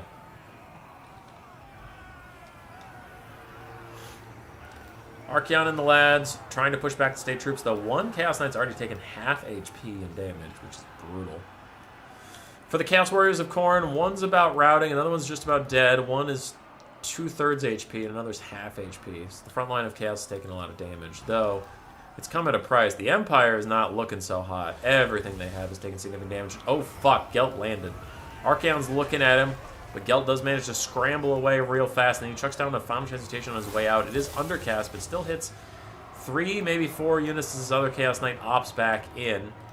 One Hell Cannon is dead entirely, which is huge for the Empire. And the Black Lions are firing with full ammunition and 3 out of 4 models. Their low HP bars do not tell the whole story. They have a ton of violence they can still commit. Chaos Knights, 2 of them still rather healthy. 1 is quite low, but the battle is over this other Hell Cannon to secure the range advantage on the side of the Empire, while the Black Lions just shoot with the time allotted to them into these Chaos Knights, doing a lot of damage. Another rear charge from some other Empire Knights into Chaos Warriors of Khorne, but their leadership is stalwart. They ain't going anywhere. And out of the Chaos Warriors of Khorne, it looks like only 1 is really left standing. It's this one. 2 are routing, and the 4th one I can't find, so I have to assume he's dead. These Halberds and Empire Knights have been holding forever against the Chaos Knights of Archaon. The Hell Cannon is back once again firing. It's currently firing at Huntsmen, which it needs to fire at the Black Lions, who are still ripping and tearing these Chaos Knights, who now 2 of them are quite injured. I wouldn't hate for Gelt to go back here and harass this Hell Cannon, just be a little bit annoying. All 3 Chaos Warriors of Khorne are now routing. There's no front line left for the Warriors of Chaos at this moment if the Empire can chase them all down. But the Hell Cannon being back online is a big problem. And Halberdiers plus Sigmar's Sons desperately fighting against the Chaos Knights and Archaon as they can. Empire Knights are back. They need to sprint over and take care of the Hell Cannon. Not to... I know I'm belaboring that point, but it's very fucking important. Because the Hell Cannon, if it realizes the Black Lions are sitting there shooting at them, the Hell Cannon could turn and kill them very quickly. Because they took all the tank shots they can. Now every shot is a model kill, which is huge. Because the Black Lions are ripping through these Chaos Knights right now. Chaos Knights trying to charge back here into the Empire Knights. The Empire Knights try to knock the Hell Cannon offline, and they do. The Hell Cannon is once again shut down. They'll try to remount soon. As Great Swords and Empire Knights try and fight back against the Chaos Knights, the other Chaos Knights are trying to cycle charge state troops as best they can. One Chaos Warrior of Khorne was allowed to rally. It looks like another one might, but with only 250 HP, actually, who gives a shit about that? Huntsmen and the Black Lions still lighting up Chaos Knights like there's no tomorrow. And, ooh, that is real bad. Both those Chaos Knights rout. I mean, they've taken so much damage, I'm not shocked they rout. I'm just saying that is really bad. Hell Cannon is back, and now it's trying to fire at the Black Lions. Let's see if it gets any shots off. Chaos Knights now reprioritizing onto the Huntsmen. Wow, that actually didn't kill a model. Their HP is so low, I assumed it would have. Black Lions trying to shoot at these Chaos Knights, and a Final Transmutation on those Chaos Knights as well. Freaka trying to stop him. Archaon's full HP. Can he carry this? Can he? Chaos Knights taking a bunch of damage. Leadership's getting low. Black Lions continue trying to fire into them. As the Hell Cannon is beset by Sigmar's sons. 4 of them. Stopping these Chaos Dwarves from doing their job. It's like a Vermintide mission over here. As the Chaos Dwarves continue to try and fire the cannon, they can't just yet. Sigmar's Sun's still distracting them, and Empire Knights are also going to charge in, so that Hell Cannon is down. The final Chaos Knight that was a part of this game is down, and Archaon is beelining it for those Black Lions. He's like, fine, I'll do it my fucking self, and charges into the Black Lions. He's going to try and swing at them in a second, but he's aiming for that left model instead of the model that's literally on top of him. Huntsman, pretty low on ammunition. Archaon takes out one of the Black Lion models. Bounce power is in the favor of the Empire, though I do worry Archaon might be able to solo this whole army. There's just not a whole lot left. He takes out another Black Lion. We're down to 1 as it scuttles away. In the distance, 1 Chaos Knight has rallied near the edge of the map. Another one will rally if it gets far enough away from those great swords. But for all intents and purposes, it is Archaon versus the world. I wonder if he has Burning Heads left. Gelt's used a ton of magic, so I think he has 1 Undercast Final Transmutation left or a couple Plague of Rust, but I don't think he has, like, any huge stuff left. Hey, there's a Plague of Rust, like I said. Big Burning Head from the Lord of the End Times. His Terror will probably take out all these other guys. They'll get away from him, and then he's going to charge straight at the Black Lion that's still shooting at him. Yep, there they all go. Everybody's routing, and Archaon's going to beeline it straight for the Black Lion. It starts to turn around.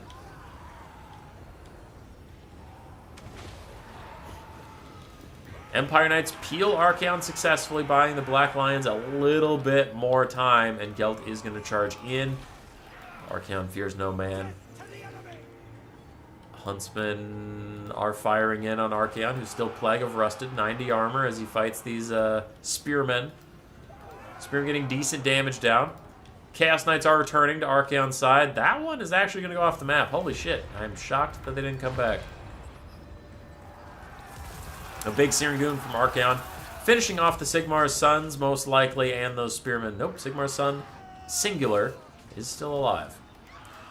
The Black Lion is now focusing on firing at the Chaos Knights, just doesn't want them to rejoin the fight. Realizes he is doomed, and doomed he is. As he takes a shot, he's routing, and he is dead. For the Empire, we have 2 Huntsmen firing the last of their ammunition at Archaon. He's going to avoid most of it. And then a lot of state troops. Balthasar Gelt at almost full HP. But there is nothing here to stop him. If Archaon has 1 more Burning Head, this game is over. Honestly. Archaon's charging after the Empire Knights. Might just want to fight the Huntsman. Let the Empire Knights come to you eventually. Does get him. Gets a good hit. They'll rout soon enough. Outplayed on ×2 speed, since we all know what's going to happen. Hey, there's the Burning Head. All right, he wins for sure. I said it was true, so it's true. Shatters off some Huntsmen, routes off some Empire Knights, charges after them. More state troops are in the woods. I'll triple fast forward it while he chases these Empire Knights off. He's coming back. There's no damage here. There's no damage! Gelt charges in. Slayer of Kings is out. Then a Searing Doom on top of himself and all those guys. They'll all rout off. Sigmar's Son is now dead. And Spearman Pokemon Archaon, 3,500 HP. Gelt only has 3,300, so despite the percentage difference, Archaon's actually way healthier. And he karate chops Gelt into the dirt. Now he's fighting Halberdiers. He's getting pretty low. Still at 2,500 HP, though. 2,200. About a flat 2,000. He's terror-routing off some Spearmen and stuff. Hold on, does he have this? 1,800, a bunch more stuff is terror routing. Gelt's just hovering overhead to try and give them encourage. There's still some Halberdiers in here, though their leadership all of a sudden tanked. They're okay for now, and then they rout. 1,700 on the big man himself. Gelt lands. And then he terror routs away. Bounce power finally favors Archaon just a little bit. They have some spearmen trying to rally. Great swords and huntsmen fighting against him. And Archaon's down to 1,500 HP. Gelt, if you have a Plague of Rust or undercasted Final Transmutation, now is the time. I know you've used a lot of Winds of Magic, so I doubt you have it. But I'm just saying, if you have anything, now is the time. 1,400 HP left for Archaon, but he's terror routing off these swordsmen. Everybody who gets close to him is going to keep terror routing off. These spearmen might be immune to terror for just a little bit longer, but they're honestly so low that Archaon will just naturally rout them without much issue. The huntsmen are trying to fight back. Gelt's trying to fight back. Gelt might be looking for a rear charge about now. Might be waiting for Archaon to commit an attack animation and then try and dive in on him. But everything is routing, man. Everything. 1,300 left on Archaon. It might just be too tall of a task, though, as he charges and routes the spearmen on the charge. Huntsmen stop terror routing, only to naturally rout just about now.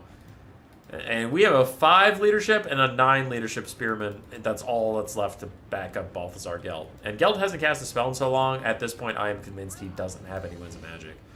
Volan's Staff and Arcane Conduit both increase the rate at which you recharge Winds of Magic, but they don't give you more raw Winds of Magic. So he only has the base 80 the game gives him. Everything's routing, but the huntsmen and swordsmen are back. Once again, I'll fast forward it while he just continues to kill everything in his path. And Gelt is going to have to try for a charge here. He thinks about going in, then he backs off. These swordsmen's leadership's actually doing okay, though. Gelt is back in. Archaon's down to 1,300 HP. Slayer of Kings is popped, though, and he turns around and backhands Gelt in the face. Takes him down to 400 HP. He routs, army losses hits, and Archaon does carry all the way through the day. 453 kills, 4,600 damage value. His Chaos Knights did okay, not great. His Hell Cannons did okay, not great. His Chaos Warriors of Khorne did okay, not great. Archaon did great. On the other side for Frea, Balthazar Gelt did a lot of supporting, did a lot of good stuff. Black Lions honestly did okay, despite a very bad start when Hell Cannons were shooting them. Great Swords did fine. Empire Knights did fine. Huntsmen did very well. Halberdiers and State Troops did well, and it came down to the absolute wire, so that makes sense that everything looks like it paid for itself. GG.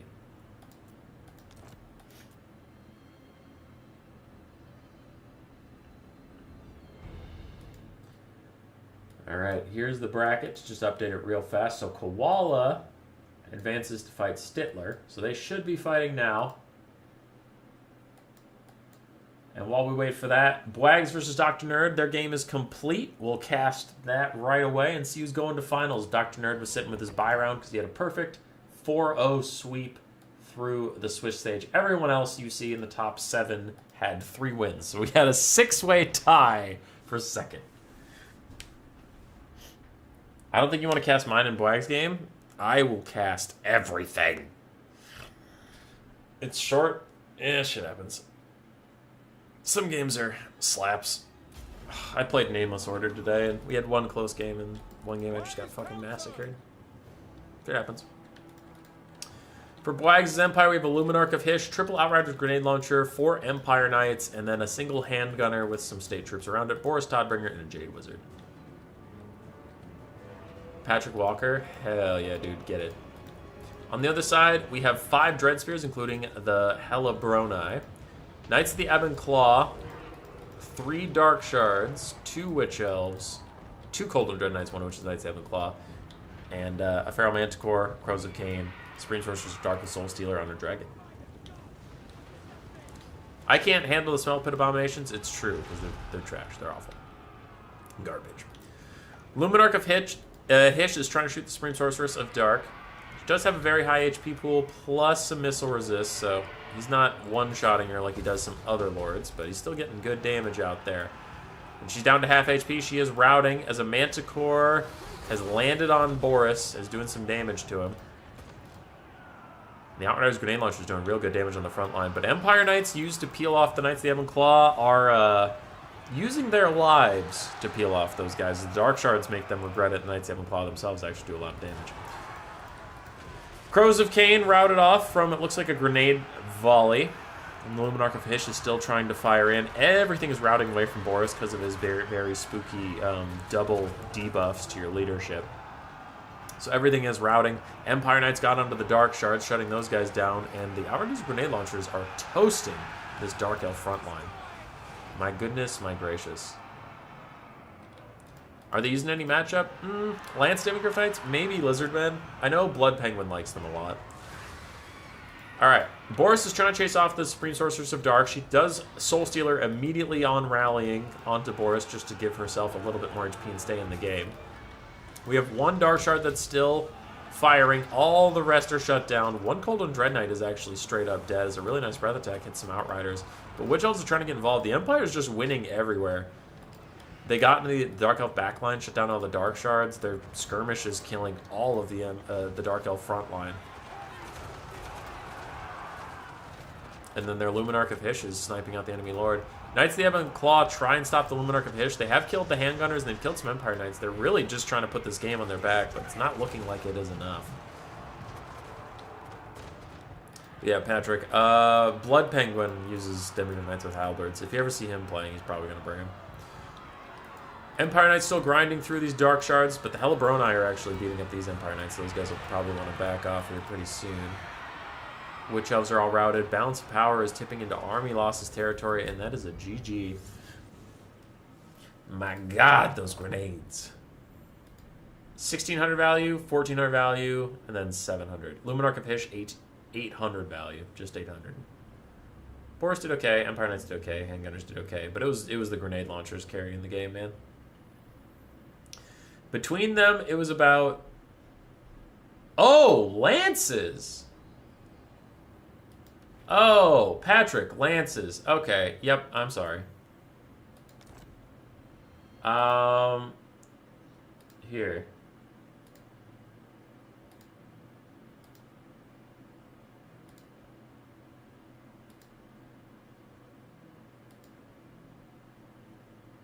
Right there. So, if you rewind 27 minutes from right now... Empire, Stitler's Empire took 2 Demigryph Knights with Lances into Mossi's Zinj. It happened during this stream. There you go. Always happy to help. Alright. Dr. Nerd is eliminated as Blags moves on to finals.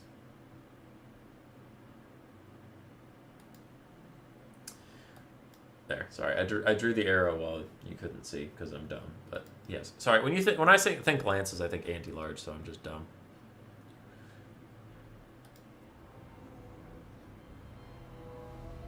So I'm just dumb.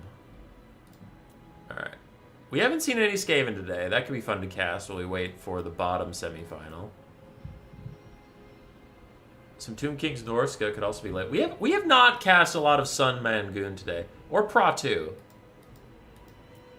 Alright, so let's try and get through these two, huh? Tomb Kings and Tomb Kings. Let's do Skaven Tomb Kings. I haven't cast any Pra 2 today, so let's do that. Demigryph Knights with Lances are useful. Where? Just we need Armor Piercing versus Infantry, but you don't want to sacrifice the stats of Halberds for the anti-large, because Halberds will have less melee attack. So Warriors of Chaos is a decent matchup. Zinj was clearly a decent matchup. It's just any matchup where you expect to see Chaos Warriors specifically. Like, I know Warriors of Chaos and Chaos Warriors are similar words, but I mean, like, you might see them in Nurgle, you might see them in Zinj or something like that, but yeah, they can be alright. I honestly prefer them over Halberds, personally. I find the Halberds are risky. Like, you're betting it all on finding a large target to surround, whereas the Demigryph Knights in general can do okay. Alright, Skaven versus the Tomb Kings. I believe the Tomb Kings are Pra 2. I believe. Skaven, I think, is Koala. But don't quote me on that. We have 4 Death Runners in the Vanguard. We have Rat Ogres and Plague Months on the front line with Ikit Claw. And he only brought Scorch as his spell. We do have Ikit Zap Zap and then some Rat Ogres and Clan Rats, depending that. Inside of the Tomb Kings, we have Skeleton Horsemen. A couple of those on the flanks. We do have some Nehekara Warriors and Skeleton Warriors, the Kepler Guards, Purple Stalkers, Regiment of Renown, Eyes of the Desert. And then we have a Bone Giant, a Casket of Souls, and a Sharp Great Bow, Khalida, and the Lich Priest of Nehekara.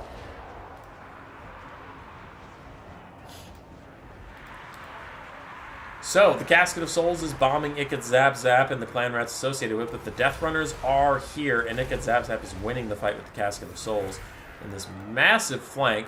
Death Runners, with their armor piercing and their weeping blades, will actually make the Ushabti rather vulnerable to their attacks. And they should be able to butcher Skeleton Warriors, too. Ikit Claw's Scorch will help clear out the front line. Nice little cheap spell there that does a lot of damage to Tomb Kings. I like that tech a lot. Could the Lances and Sense be treated as questing knights to stay in prolonged combat? Yeah, they usually don't cycle charge very much. They just stay there. Kalita and the Bone Giant tear out off the Death Runners, despite the fact they're at like 3/4 HP because Skaven things, but that's the nature of the beast, ain't it? Kepragard get to fight the Death Runners, and both sides are actually pretty happy to be taking that fight. Death Runners will eventually lose it, especially with Jas and Condition Curse Blades, but I mean, Death Runners will do alright versus those guys. Frontline fight is going very much to the Skaven. The backline harassment is also going great for the Skaven, and their Ikit Zap Zap is winning the artillery fight. So overall, things are looking good for Skavinos. Their leadership falters, so a couple of them will rout off, but the Tomb Kings don't really have the resources to go chase them down right now, which is just fine for the Skaven. On the other side, for the Tomb Kings, I mean, Kalita is healthy. Lich Priest and Nekar is healthy. Bone Giant's healthy. Your Spoken Stalkers are healthy, but that's really the end of the good news I have for you, my friends. As your front line is taking a pounding, most of your flanking units, your Skeleton Horsemen, are also quite injured. And Casket of Souls is like dead. Continues to counterfire against Ikit Zap Zap. It's just not a winning fight, and that means Ikit Zap Zap can soon turn his attention onto the Bone Giant.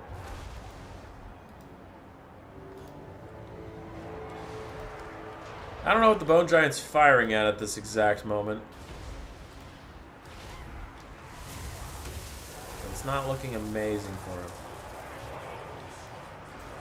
Tomb King's still trying to hold that front line, and Shopti Summon has been used on some Plague Monks on the flank. Ikit Zap Zap is now, like we said, aiming at the Bone Giant. He's a nice, tall target for him. The Bone Giant's firing at Rat Ogres. I think at this point the Bone Giant probably has to just try and snipe Ikit. Because the Skaven are injured enough that if Ikit dies, you could cycle route them in the late game. Ikit Zap Zap's going to be a problem. That's going to be a big problem. Half HP, but 4 out of 4 models.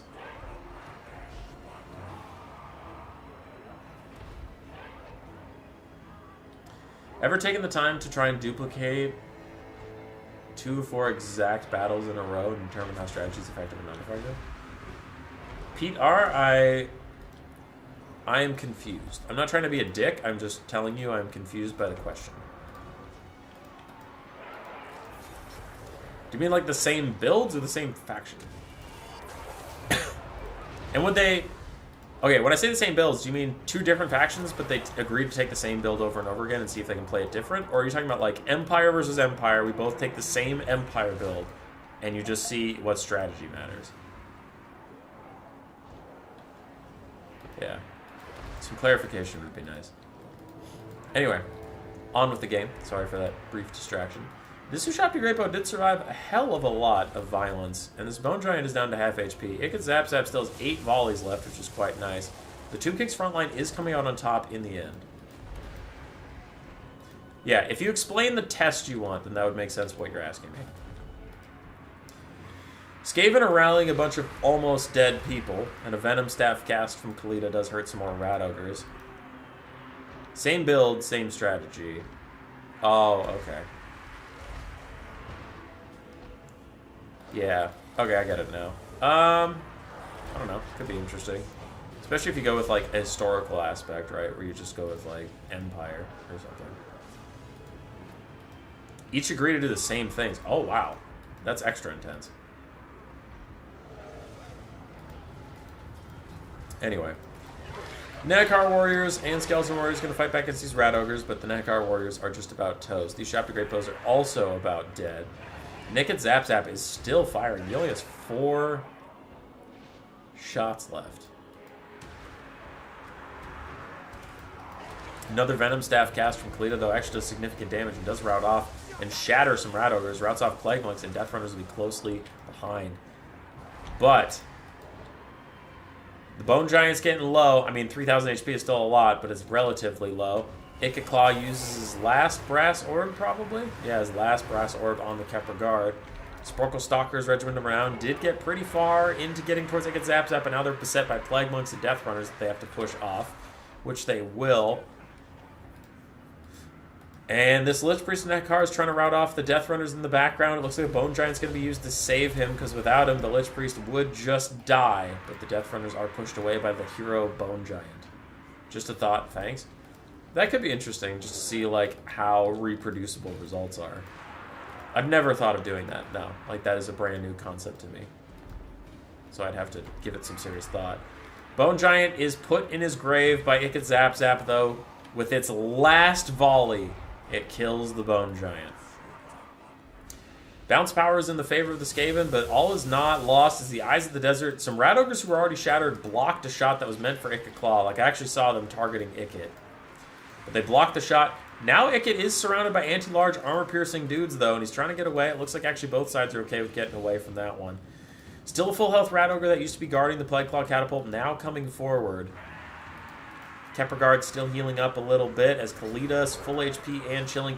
Protostalkers try and get some shots onto Rat Ogres, but now they get charged. They will get shut down. Lich Priest and Nakara in the background, just trying to kill off the last of these Plague Monks with some Skeleton Warriors.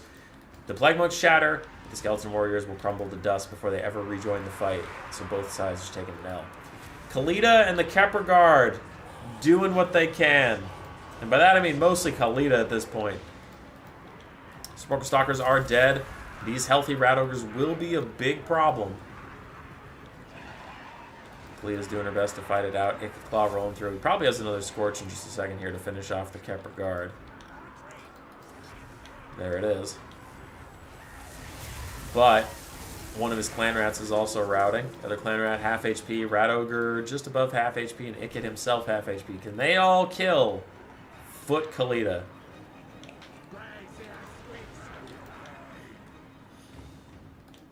I don't really see any Skaven troops that'll come back. This clan rat will rally. Ikit Zap Zap's crew might rally, but not that really matters. This Lich Priest is now being pursued by the Claw on his wheel. He will catch him, and he will kill him. The Kepperguard are trying to regenerate back into this fight, but it's looking a little doomed as far as the Kepperguard are concerned. I actually have no idea what Kalida's going to do here. She's doing her best. That's all we can ask of her. Kepperguard finished crumbling. Now they are dead. Lich Priest still trying to fight. Kalida is killing off clan rats at an alarming rate. And Skaven just using a Scorch because there's nothing left to use it on. He uses it into the distance. He doesn't hurt his own troops, but he wants that Musk of Fear passive to lower Kalida's melee attack.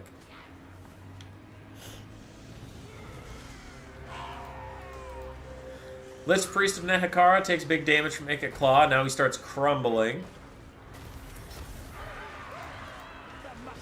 I honestly wonder if he should have just charged into the Clan Rats' spears to get like a rear charge morale debuff. I will times 2 speed as Kalida continues the fight. Clan Rats are rejoining and bounce power shifting against her. She takes a bunch of damage, but she's dealing it back on the Rat Ogres. I wouldn't give up hope just yet, but the bounce power is looking that way. Army losses is her worst enemy. She continues to fight. Clan Rats' spears holding though. Ikit's providing some nice leadership. They are going to grind Kalida to dust, but she put up an admirable battle.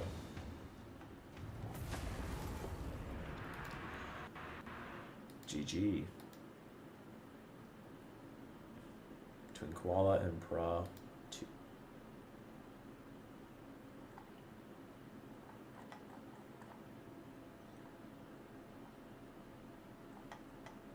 Alright, I gotta check a message real quick.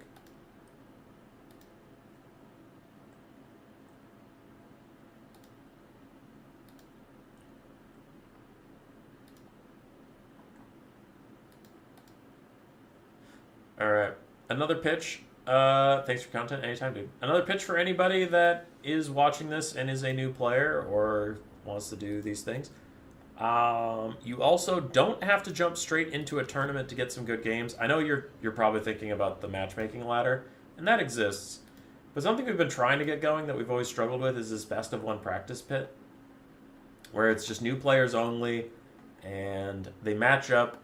You play by tournament rules, which is like just no corner camping, always trying to attack, that kind of thing. It's like a gentleman's agreement to not be a dick about this. So that's there too. If you don't want to hop straight into tournaments, you can hop in there.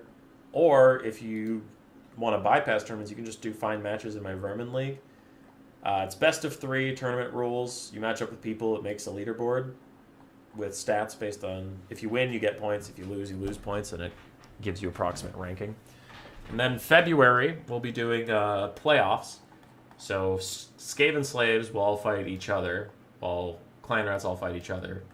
Stormburn all fight each other and stuff like that. So it ranks you so that in the tournaments you're with other people of approximately your rank. Then we also do a new player tournament every week if you just want to do those. That's fine. But Yar. So that was a random replay to fill time. Here's another one. It's more Tomb King. Of Sunman Goon versus Titoni.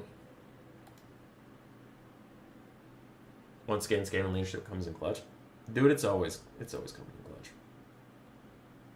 It lives in the clutch.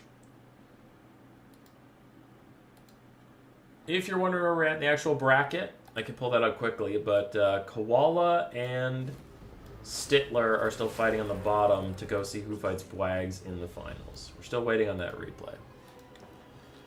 Hopefully those guys are doing all right. In this replay we have here, Sunman Goon in the defensive formation of the Tomb Kings with some Netkar Horsemen and triple Sepulchral Stalker to defend the Chosen of the Gods and 2 Skeleton Archers. Arc in the Black with Spirit Leech and Doom and Darkness, and then some Tomb Guard with Halberds mixed in with Spears and stuff. Hope you feel better tomorrow for the EU stream. We'll be there as well. Thanks, Leltrail. On the other side, for Noaska, 2 Marauder Horsemen, Throg the Troll King, a Deathcaster with Purple Sun and Spirit Leech. A lot of Purple Sun today, my god. Armored Skin Wolves, looks like 2 of them, some Dogs, and then a whole bunch of Marauders and Marauder Champions. Some Marauder Champions in the back line. Cool. Chosen the Gods firing at Marauders with great weapons for now. Overall, for a caster versus Tomb Kings, if you have the option, I always go with a Firecaster and Burning Head. It clears out their front line just so effectively, it's impossible to leave it behind.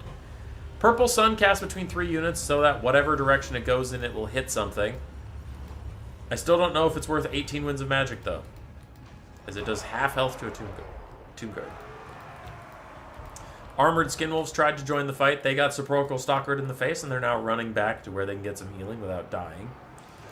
Marauders piling up on the Skeleton Spearman front line, and oh god, Sepulchral Stalkers are shooting Throg right in the face. Throg! Run! Run, Throg! Next volley's gonna hurt. Fight or die pop to get these Marauders to chew through the Skeleton Spearman even faster. Throg taking big damage. I have a message. It's from Koala.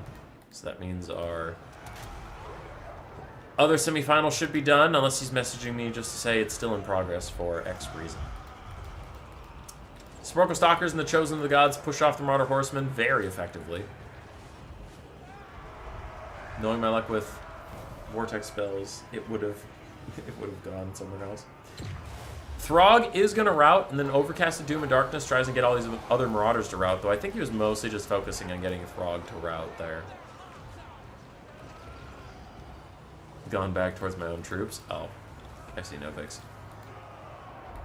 Yeah, we had a player, and it might have been you, if you played in the tournament. There was someone who just had this awful round where their Hellstorm Rocket Battery shot their own state troops just due to the angle it was firing, and then their Burning Head collapsed back in on their own guys and hit a Great Sword and a Swordsman. It was just brutal. It wasn't their fault, like, shit just happens.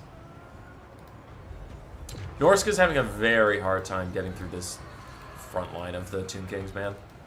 Their Marauders are stalling out super hard. Skinwolves are getting killed by Sepulchral Stalkers whenever they try and flank, and Archers are just providing that little bit of extra damage.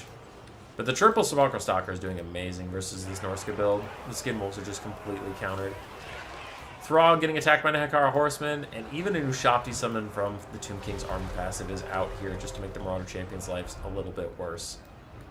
Marauder Champion's still very healthy, but it's getting late in the game for them to even attempt to do anything, and the Ushapti Great Bows are firing into them right now, while Ushapti melee variants chop them to pieces. We still have a Tomb Guard with Halberds in the back in reserve if they even need it, but the Tomb Kings haven't needed it so far. Throg continues to get shot and spirit leeched and everything. He's having a bad time. And the Sparkle Stalkers shoot the Armored Skin Wolves on their way back in. They just came back and they're already leaving. So they have armor and physical resistance to keep them safe. This is magical armor-piercing damage. The Armored Skin Wolves are having the worst day of their entire lives. Wintertooth's crown keeps Throg in the fight, but at 200 HP and trying to regen, he's surrounded by Arkan and Nekar Horsemen and getting shot. He does die. Without him, army losses will hit, and Norska gets pushed away very efficiently by the Tomb Kings.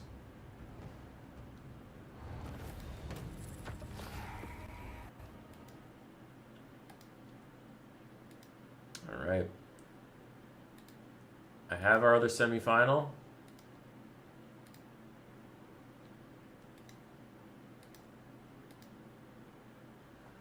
I actually don't know who won, so I'm just going to tell Bwags, fight whoever won. Other semi is done. Bwags is in a chat with Koala, though, so Koala definitely told him if the thing's over, so he knows. I didn't need to ping him. Rip. Okay. What do we got? What do we got? What do we got? I delete that. My autosave is also a joke. So we have one extra game to cast if we need it, but I did just get a replay that matters. Kislev versus Empire. Hey! Hey! Hold on, is Patrick still here?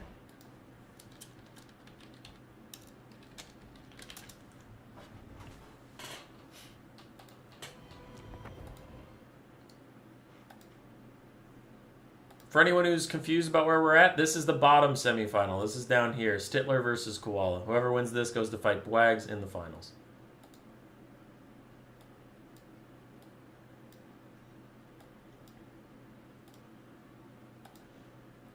We had a guy, Patrick Walker, was hanging out. Hopefully he's still here, because he's getting his Demigryph Knights with lances again.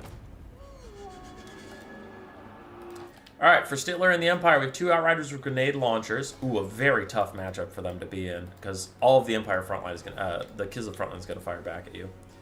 No, this is Patrick. Two War Wagons, two Demigryph Knights with lances. Karl Franz up in the sky, Spearmen and Halberdiers for the Empire State Troops, with the Jade Wizard with Earthblood and Regrowth.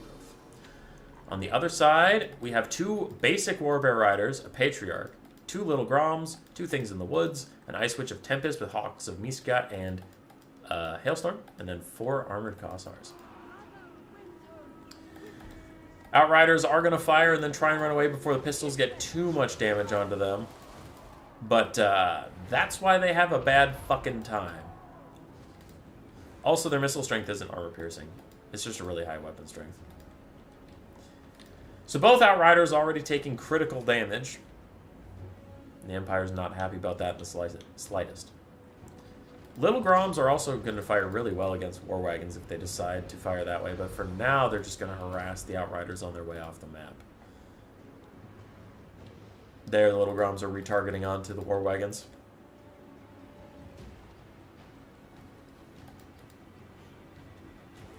I actually think Bias is one of the pro players. I was surprised to see him in new player tournaments. This is one of the many players I had less than 1% chance of beating.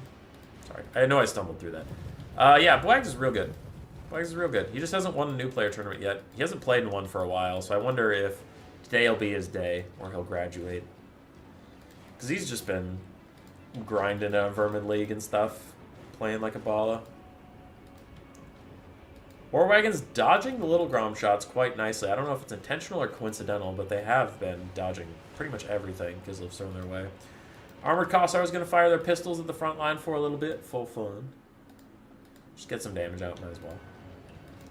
Little Grom's firing again at the War Wagons. There are the hits. There's the damage. I told you they'd do good. It was just they were dodging all of them. Warbear Rider's more than happy to accept this Demigryph Knight charge. They're like, do it. Do it, you fucking cowards. We dare you. And the dare is being met. Now, Franz does offer that Reikland Runefang support that might be enough to get over the Warbear Rider's anti-large, that you can, get good damage back onto them, but he's going to have to get involved right away. Reikland Runefang should be popped now, but look at the Warbear damage on the Demigryph Knights. They are completely fucked, and the little Groms have annihilated the war wagons, and it's just a disaster for the Empire. As earlier in the stream we saw Grand Cathay just being Empire but better, now we're seeing Kislev also be Empire but better.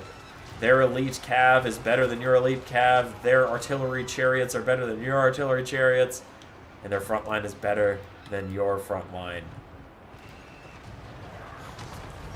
Franz is getting massacred. Demigryph Knight's taking massive damage. One of them is actually just going to shatter here in a second. The other one is half HP. An Earthblood is trying to heal them up. Now a Regrowth is trying to heal them up.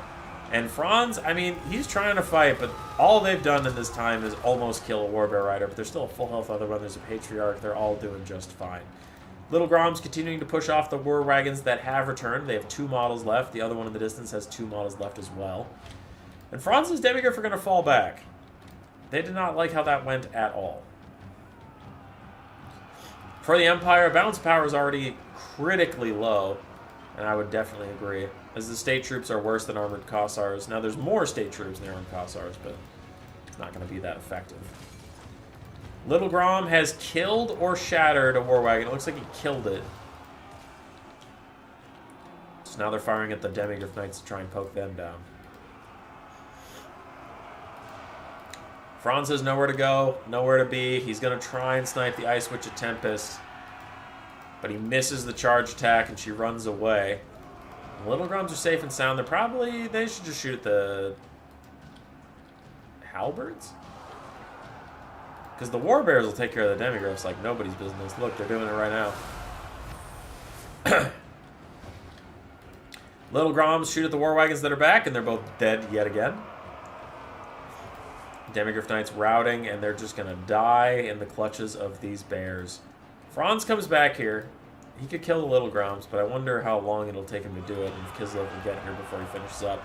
Misses another landing attack, but hits that one. Yeah, he does not do enough damage to kill these things quickly before the Warbears get here. Hawks of Miska is going to do a lot of damage and rout off the Empire Spearmen. And that might trigger army losses here onto Franz. That is it. GG, Koala and Kislev will go to finals. Good run by Stitler on the day. A hard final game for sure, but good run on the day. Little Groms and Bears doing a ton of work. Armored Kossars also did fine. Yeah, GG. Stitler's Demigryph Knights did okay. War Wagons were completely shut down. Outriders were also completely stopped. They just didn't get to... They did not get to participate. Versus Kislev. I'll cast the last replay I have from this final. If you sent me something and I didn't cast it, then either you told me it was bad, so I didn't cast it, or I fucked up and didn't save it.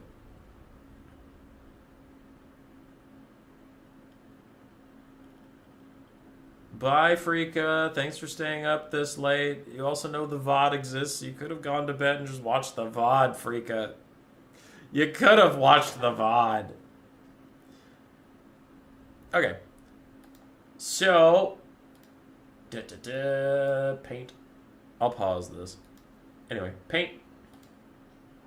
So Stitler moves on to the finals. So you have Stitler versus Wait, sorry. No, that is entirely wrong. That is entirely wrong. Stitler's dead. It's Koala. It's Koala versus Bwags. K versus B. Who will win? Who? Both are very deserving. Both are very, very deserving. Koala's been grinding it out. Bwags has been grinding out, both playing a ton, so it's good to see. For the filler game, we'll wait for them to complete the finals. We do have 2 Mourngulls, including the Knight's Terror with the Mourngull Haunter. We have 2 Bloated Corpses. 2 handgun mobs, the Shade Wraith Gunners, another Deck Gunner, Celostra Deerfawn, and that is it. On the other side, for the Dark Elves, we have Sorceress of Death with Spirit Leech and Purple Sun. She loves to do that. 4 Dark Shards, Hellebronai plus 2 Dread Spirits plus 2 Black Arquebusiers, 2 Blood Dark Medusas, Malice Darkblade, and 2 Dark Red Repeater Crossbows. Okay. Sorry. Someone asked me a rules question about this game, and I now know what the problem was.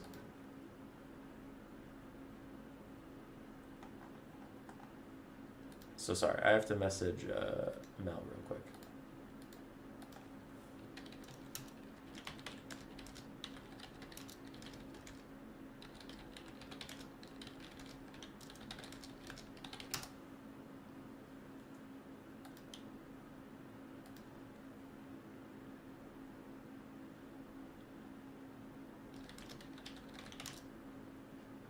Okay, sorry. The Dark Elf player was worried that he was camping, but the only units that are moving right now are invisible. You can't see them. So, no, this is fine. This is fine as hell.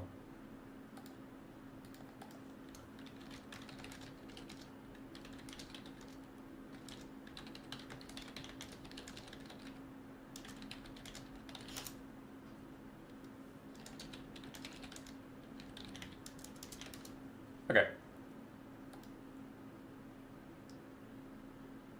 So, sorry, I was just messaging some players about that stuff. Morgul Haunters running around, the Morgul Night Terrors and them getting up here. Still stalked. I'm kind of surprised they're stalked. There they go, they finally get spotted. But they're moving up. The Shade Wraith Gunners are in range to shoot, and they should be shooting. This is free damage onto the Black Ark Corsairs they could be getting, but they're just not for right now.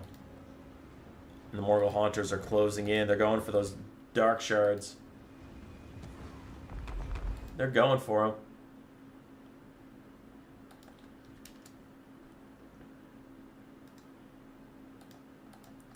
Okay. So the Morgul's moving up, moving in, fighting some Dark Shards. Dread Spears too. And the Morgul Haunter gets fucking annihilated. He's just dead.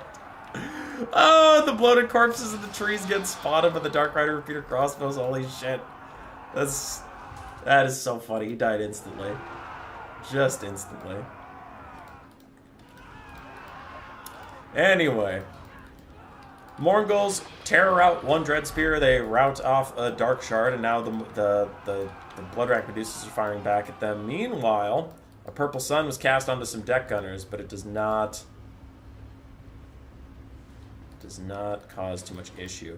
Bloated Corpse, it got shot by a lot of Dark Rider shots, but they didn't manage to actually kill it, and it runs out and gets them. While the Dark Elves are busy dealing with all this, they didn't see that happening, and they lose 2 Dark Riders to it.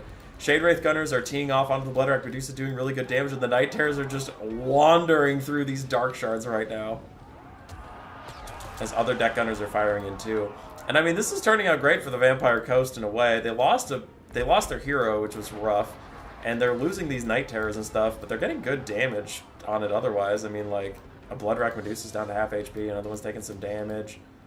Dark Shard's taking a lot of damage, and they happen to get double Dark Rider.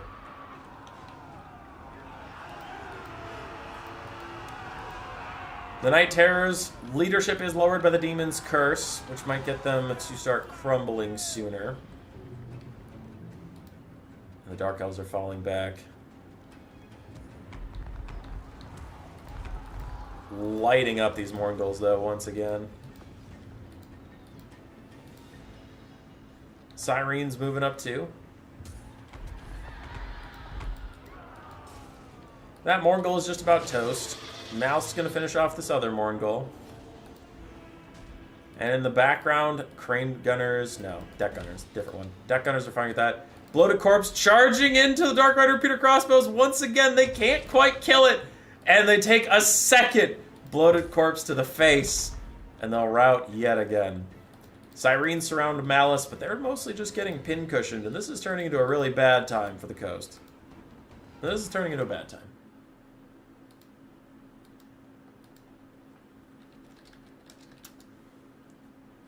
I have our finals replay. I am saving it now as these guys move up.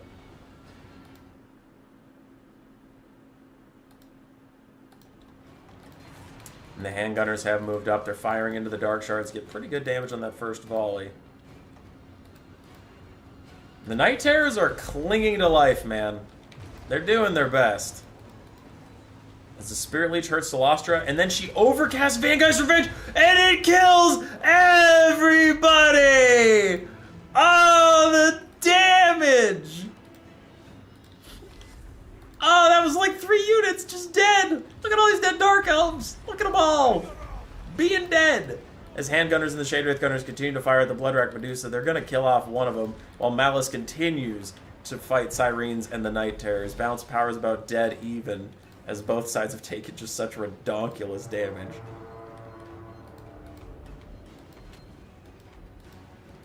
Bloodwrack Medusa, this one that's routing, is still getting shot in the butt as it goes. Celostra joins the fight against Malice Darkblade for a little bit, then she starts to wander away. She still has her Ghost of the Past summon, so yeah, she can sprint back here and kill off all these guys. That is spooky. Still have some handgunners, still have the Shade Wraith Gunners, everything's doing fine. Celostra chucks out 2 summons and a Vangeist's Revenge. How much Winds of Magic did you have? Annihilates a Dark Shard, hits another one as the crabs and the Knights Errant are coming, but Celostra gets friendly fired by some of her own troops, plus Tazarkan pops out and just dicks her. Oh god, she's dead. She's dead as hell. Okay, the Coaster without a caster and without leadership. Dark Elves, their lord is on a ticking time bomb for now. But most of the rest of their stuff got swept up. And the Coast does have 2 notable summons on the field right now, adjusting their balance of power. Malice is getting shot. He's getting shot a lot. I don't think he noticed that both of these are summons and that there's nothing he can do about it. He needs to be waddling his ass into the rest of the Coast army and taking them down. Because he can't do anything back here. Like, he just can't. He's not going to catch them in time. They're going to fade away before he even gets here. Coast continues to move up. Computer continues to struggle for literally no reason. And I don't know why.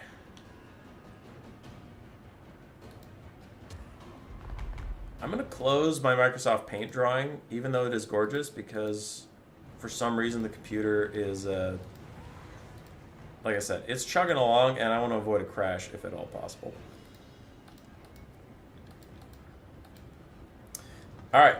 Dark Elves trying to reform lines in the backfield, but every moment they delay, Zarkan dies here. What's more impactful, Bloated Corpse melee defense or Sky Lantern melee attack? Sky Lantern melee attack. Alright, Dark Elves have reformed lines. They're trying to figure their shit out. And the Coast continues to advance, trying to catch back up to them. Deck Gunner's now in range of Malice, poking him down, poking the Bloodwrack Medusa down. Malice is just walking into the firing line, taking so much damage, and he is gone, baby, gone. As are the hopes for the Dark Elves here, because their last Dread Spear is going to rout in a second. Dark Shards are also going to rout. They do kill off a Handgunner, and it's to do some decent damage to the Shade Wraith Gunners, but it's really not enough. Yeah, it's not going to be enough. They have another Deck Gunner and 2 Handgun mobs that are going to be just fine. They can carry this game. It did end up being kind of close, though, in a weird way. Because the handguns are going to be gone, that pole arm's going to be gone. As the Dark Elves continue to try to kite it out. One more Spirit Leech and the Shade Wraith Gunners are gone, but I think the Coast have it. Bop, bop. Bop, bop. Bloodwrack's gone. Dark Shards and the Deathcaster move up, but oh boy. And that's a lot of damage.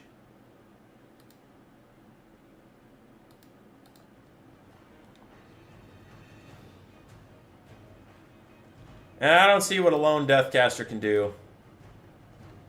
She's dead. As she spins in circles.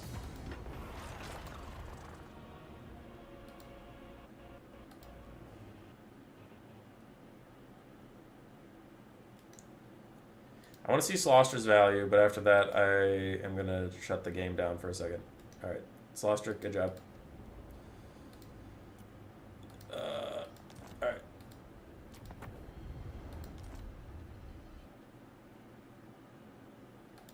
Whew.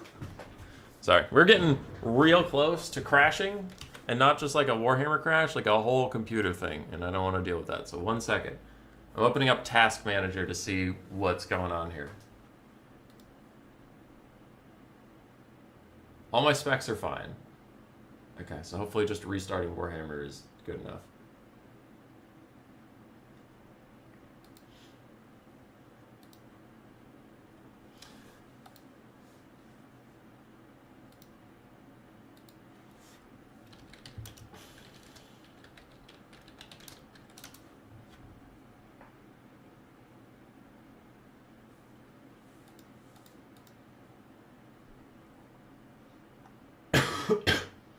Now, to determine the winner, the final game of the day between Koala and Bwags for all the marbles.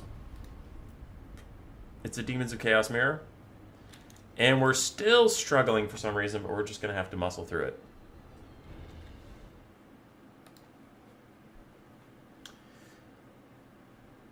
So they said they did randomly generated armies in the Demons of Chaos mirror as a handshake agreement, so more power to them, I guess.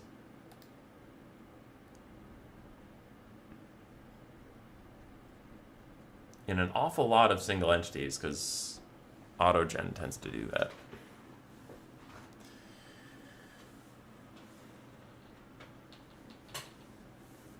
And I don't even know how to analyze this. It certainly looks auto-generated.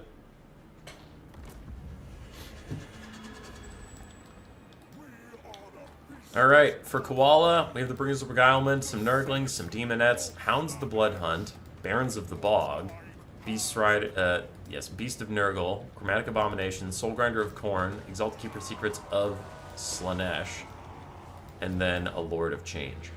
On the other side, for Bwags, we have Plague Drones with Death's Heads, the Shrieking Skyrays Screamers ROR, 3 Nurglings, 2 Exalted Plaguebearers of Nurgle, Blue Horror, and a Pink Horror. The Pink Horror is the Sour Guts. We have a Great Unclean One, an Exalted Flamer of Tzeentch, and a Herald of Nurgle of Nurgle.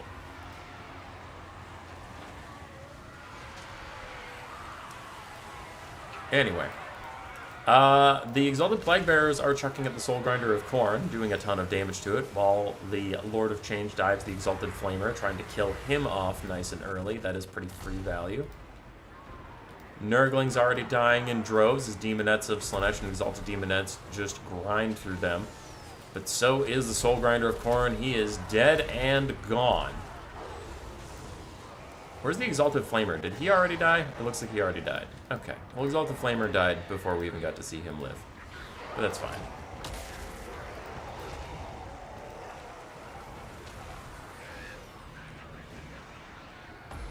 I see, Mossi, I see. Mossi coming in with the official rules of this engagement. Nurglings and Sour Guts fading away as Exalted Keeper of Secrets rampages straight through them. Other Nurglings dying, and so far it seems very green favored. They have lost a Soulgrinder of Khorne, but other than that, they've been chilling. Hounds of the Blood Hunt, not getting in as deep as you would like for them. They're just kind of standing around, but shit happens, I guess. The Exalted Demonettes, Regiment of Renown, now here to fight the Exalted Plaguebearers. We'll get through those guys despite how tanky they are. And yeah, things are looking good for green. Death's Heads firing down on the Exalted Keeper of Secrets. And I don't even know what to say. It is just pure chaos, and I feel like green is winning pretty hardcore. Balance of Power doesn't agree with me as much, but I think it can eat my ass. Green's winning everywhere that it counts. Shrieking Skyray is going to fade away here. Exalted Plaguebearers and Nurgle also going to fade away. I see where the balance of power is coming from, though. The Death's Heads are sniping out the Exalted Keeper of Secrets slowly. And the Herald of Nurgle is fine, though. If green loses the Exalted Keeper of Secrets, they'll be okay. While the Herald of Nurgle is, like, the key to this army.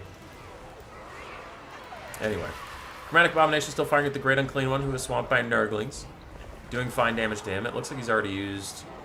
he's used some of his bounce spells, but he has to use his other bounce spells as he gets shot in the butt. And this could be dangerous. Herald of Nurgle is going to land in the Bringer's Beguilement, and they can rampage him, which they rampage the Death's Heads immediately, too. And this should be the end of the game, as the Great Unclean One is going to die, Death's Heads are going to die, Plaguebearers of Nurgle are going to die, and that'll leave us with just the Herald of Nurgle. That should be it. as the Chromatic Abominations do more damage to their own army than the enemy, but we got there. And in a very strange final, Koala does indeed prevail. He finally gets the coveted Bone Ripper roll he's been seeking for so many years. And good job to him. And I need to shut this off right about now or my computer's going to blow up. Which again, when I pull up Task Manager and just look at all the specs, nothing's above 50%, but it is chugging so hard on Warhammer 3. Alright, turn that off so you don't crash the stream. That was it. That was it for a New Player Tournament. If you're around tomorrow, I'll be streaming again some 3v3 action without lag. We have all the replays already. So that'll be fun. Thanks for hanging around tonight. If you played, congratulations and thank you. If you did not play tonight, feel free to hop in. I have gone over it several times how to do so in the stream, but essentially just look at Total Tavern. I post a tournament every week for new players and join our Discord, etc., etc. All right, I'm going to go rest my voice. Congratulations to Koala once again. GG. Meow meow, you always do this. You always do this.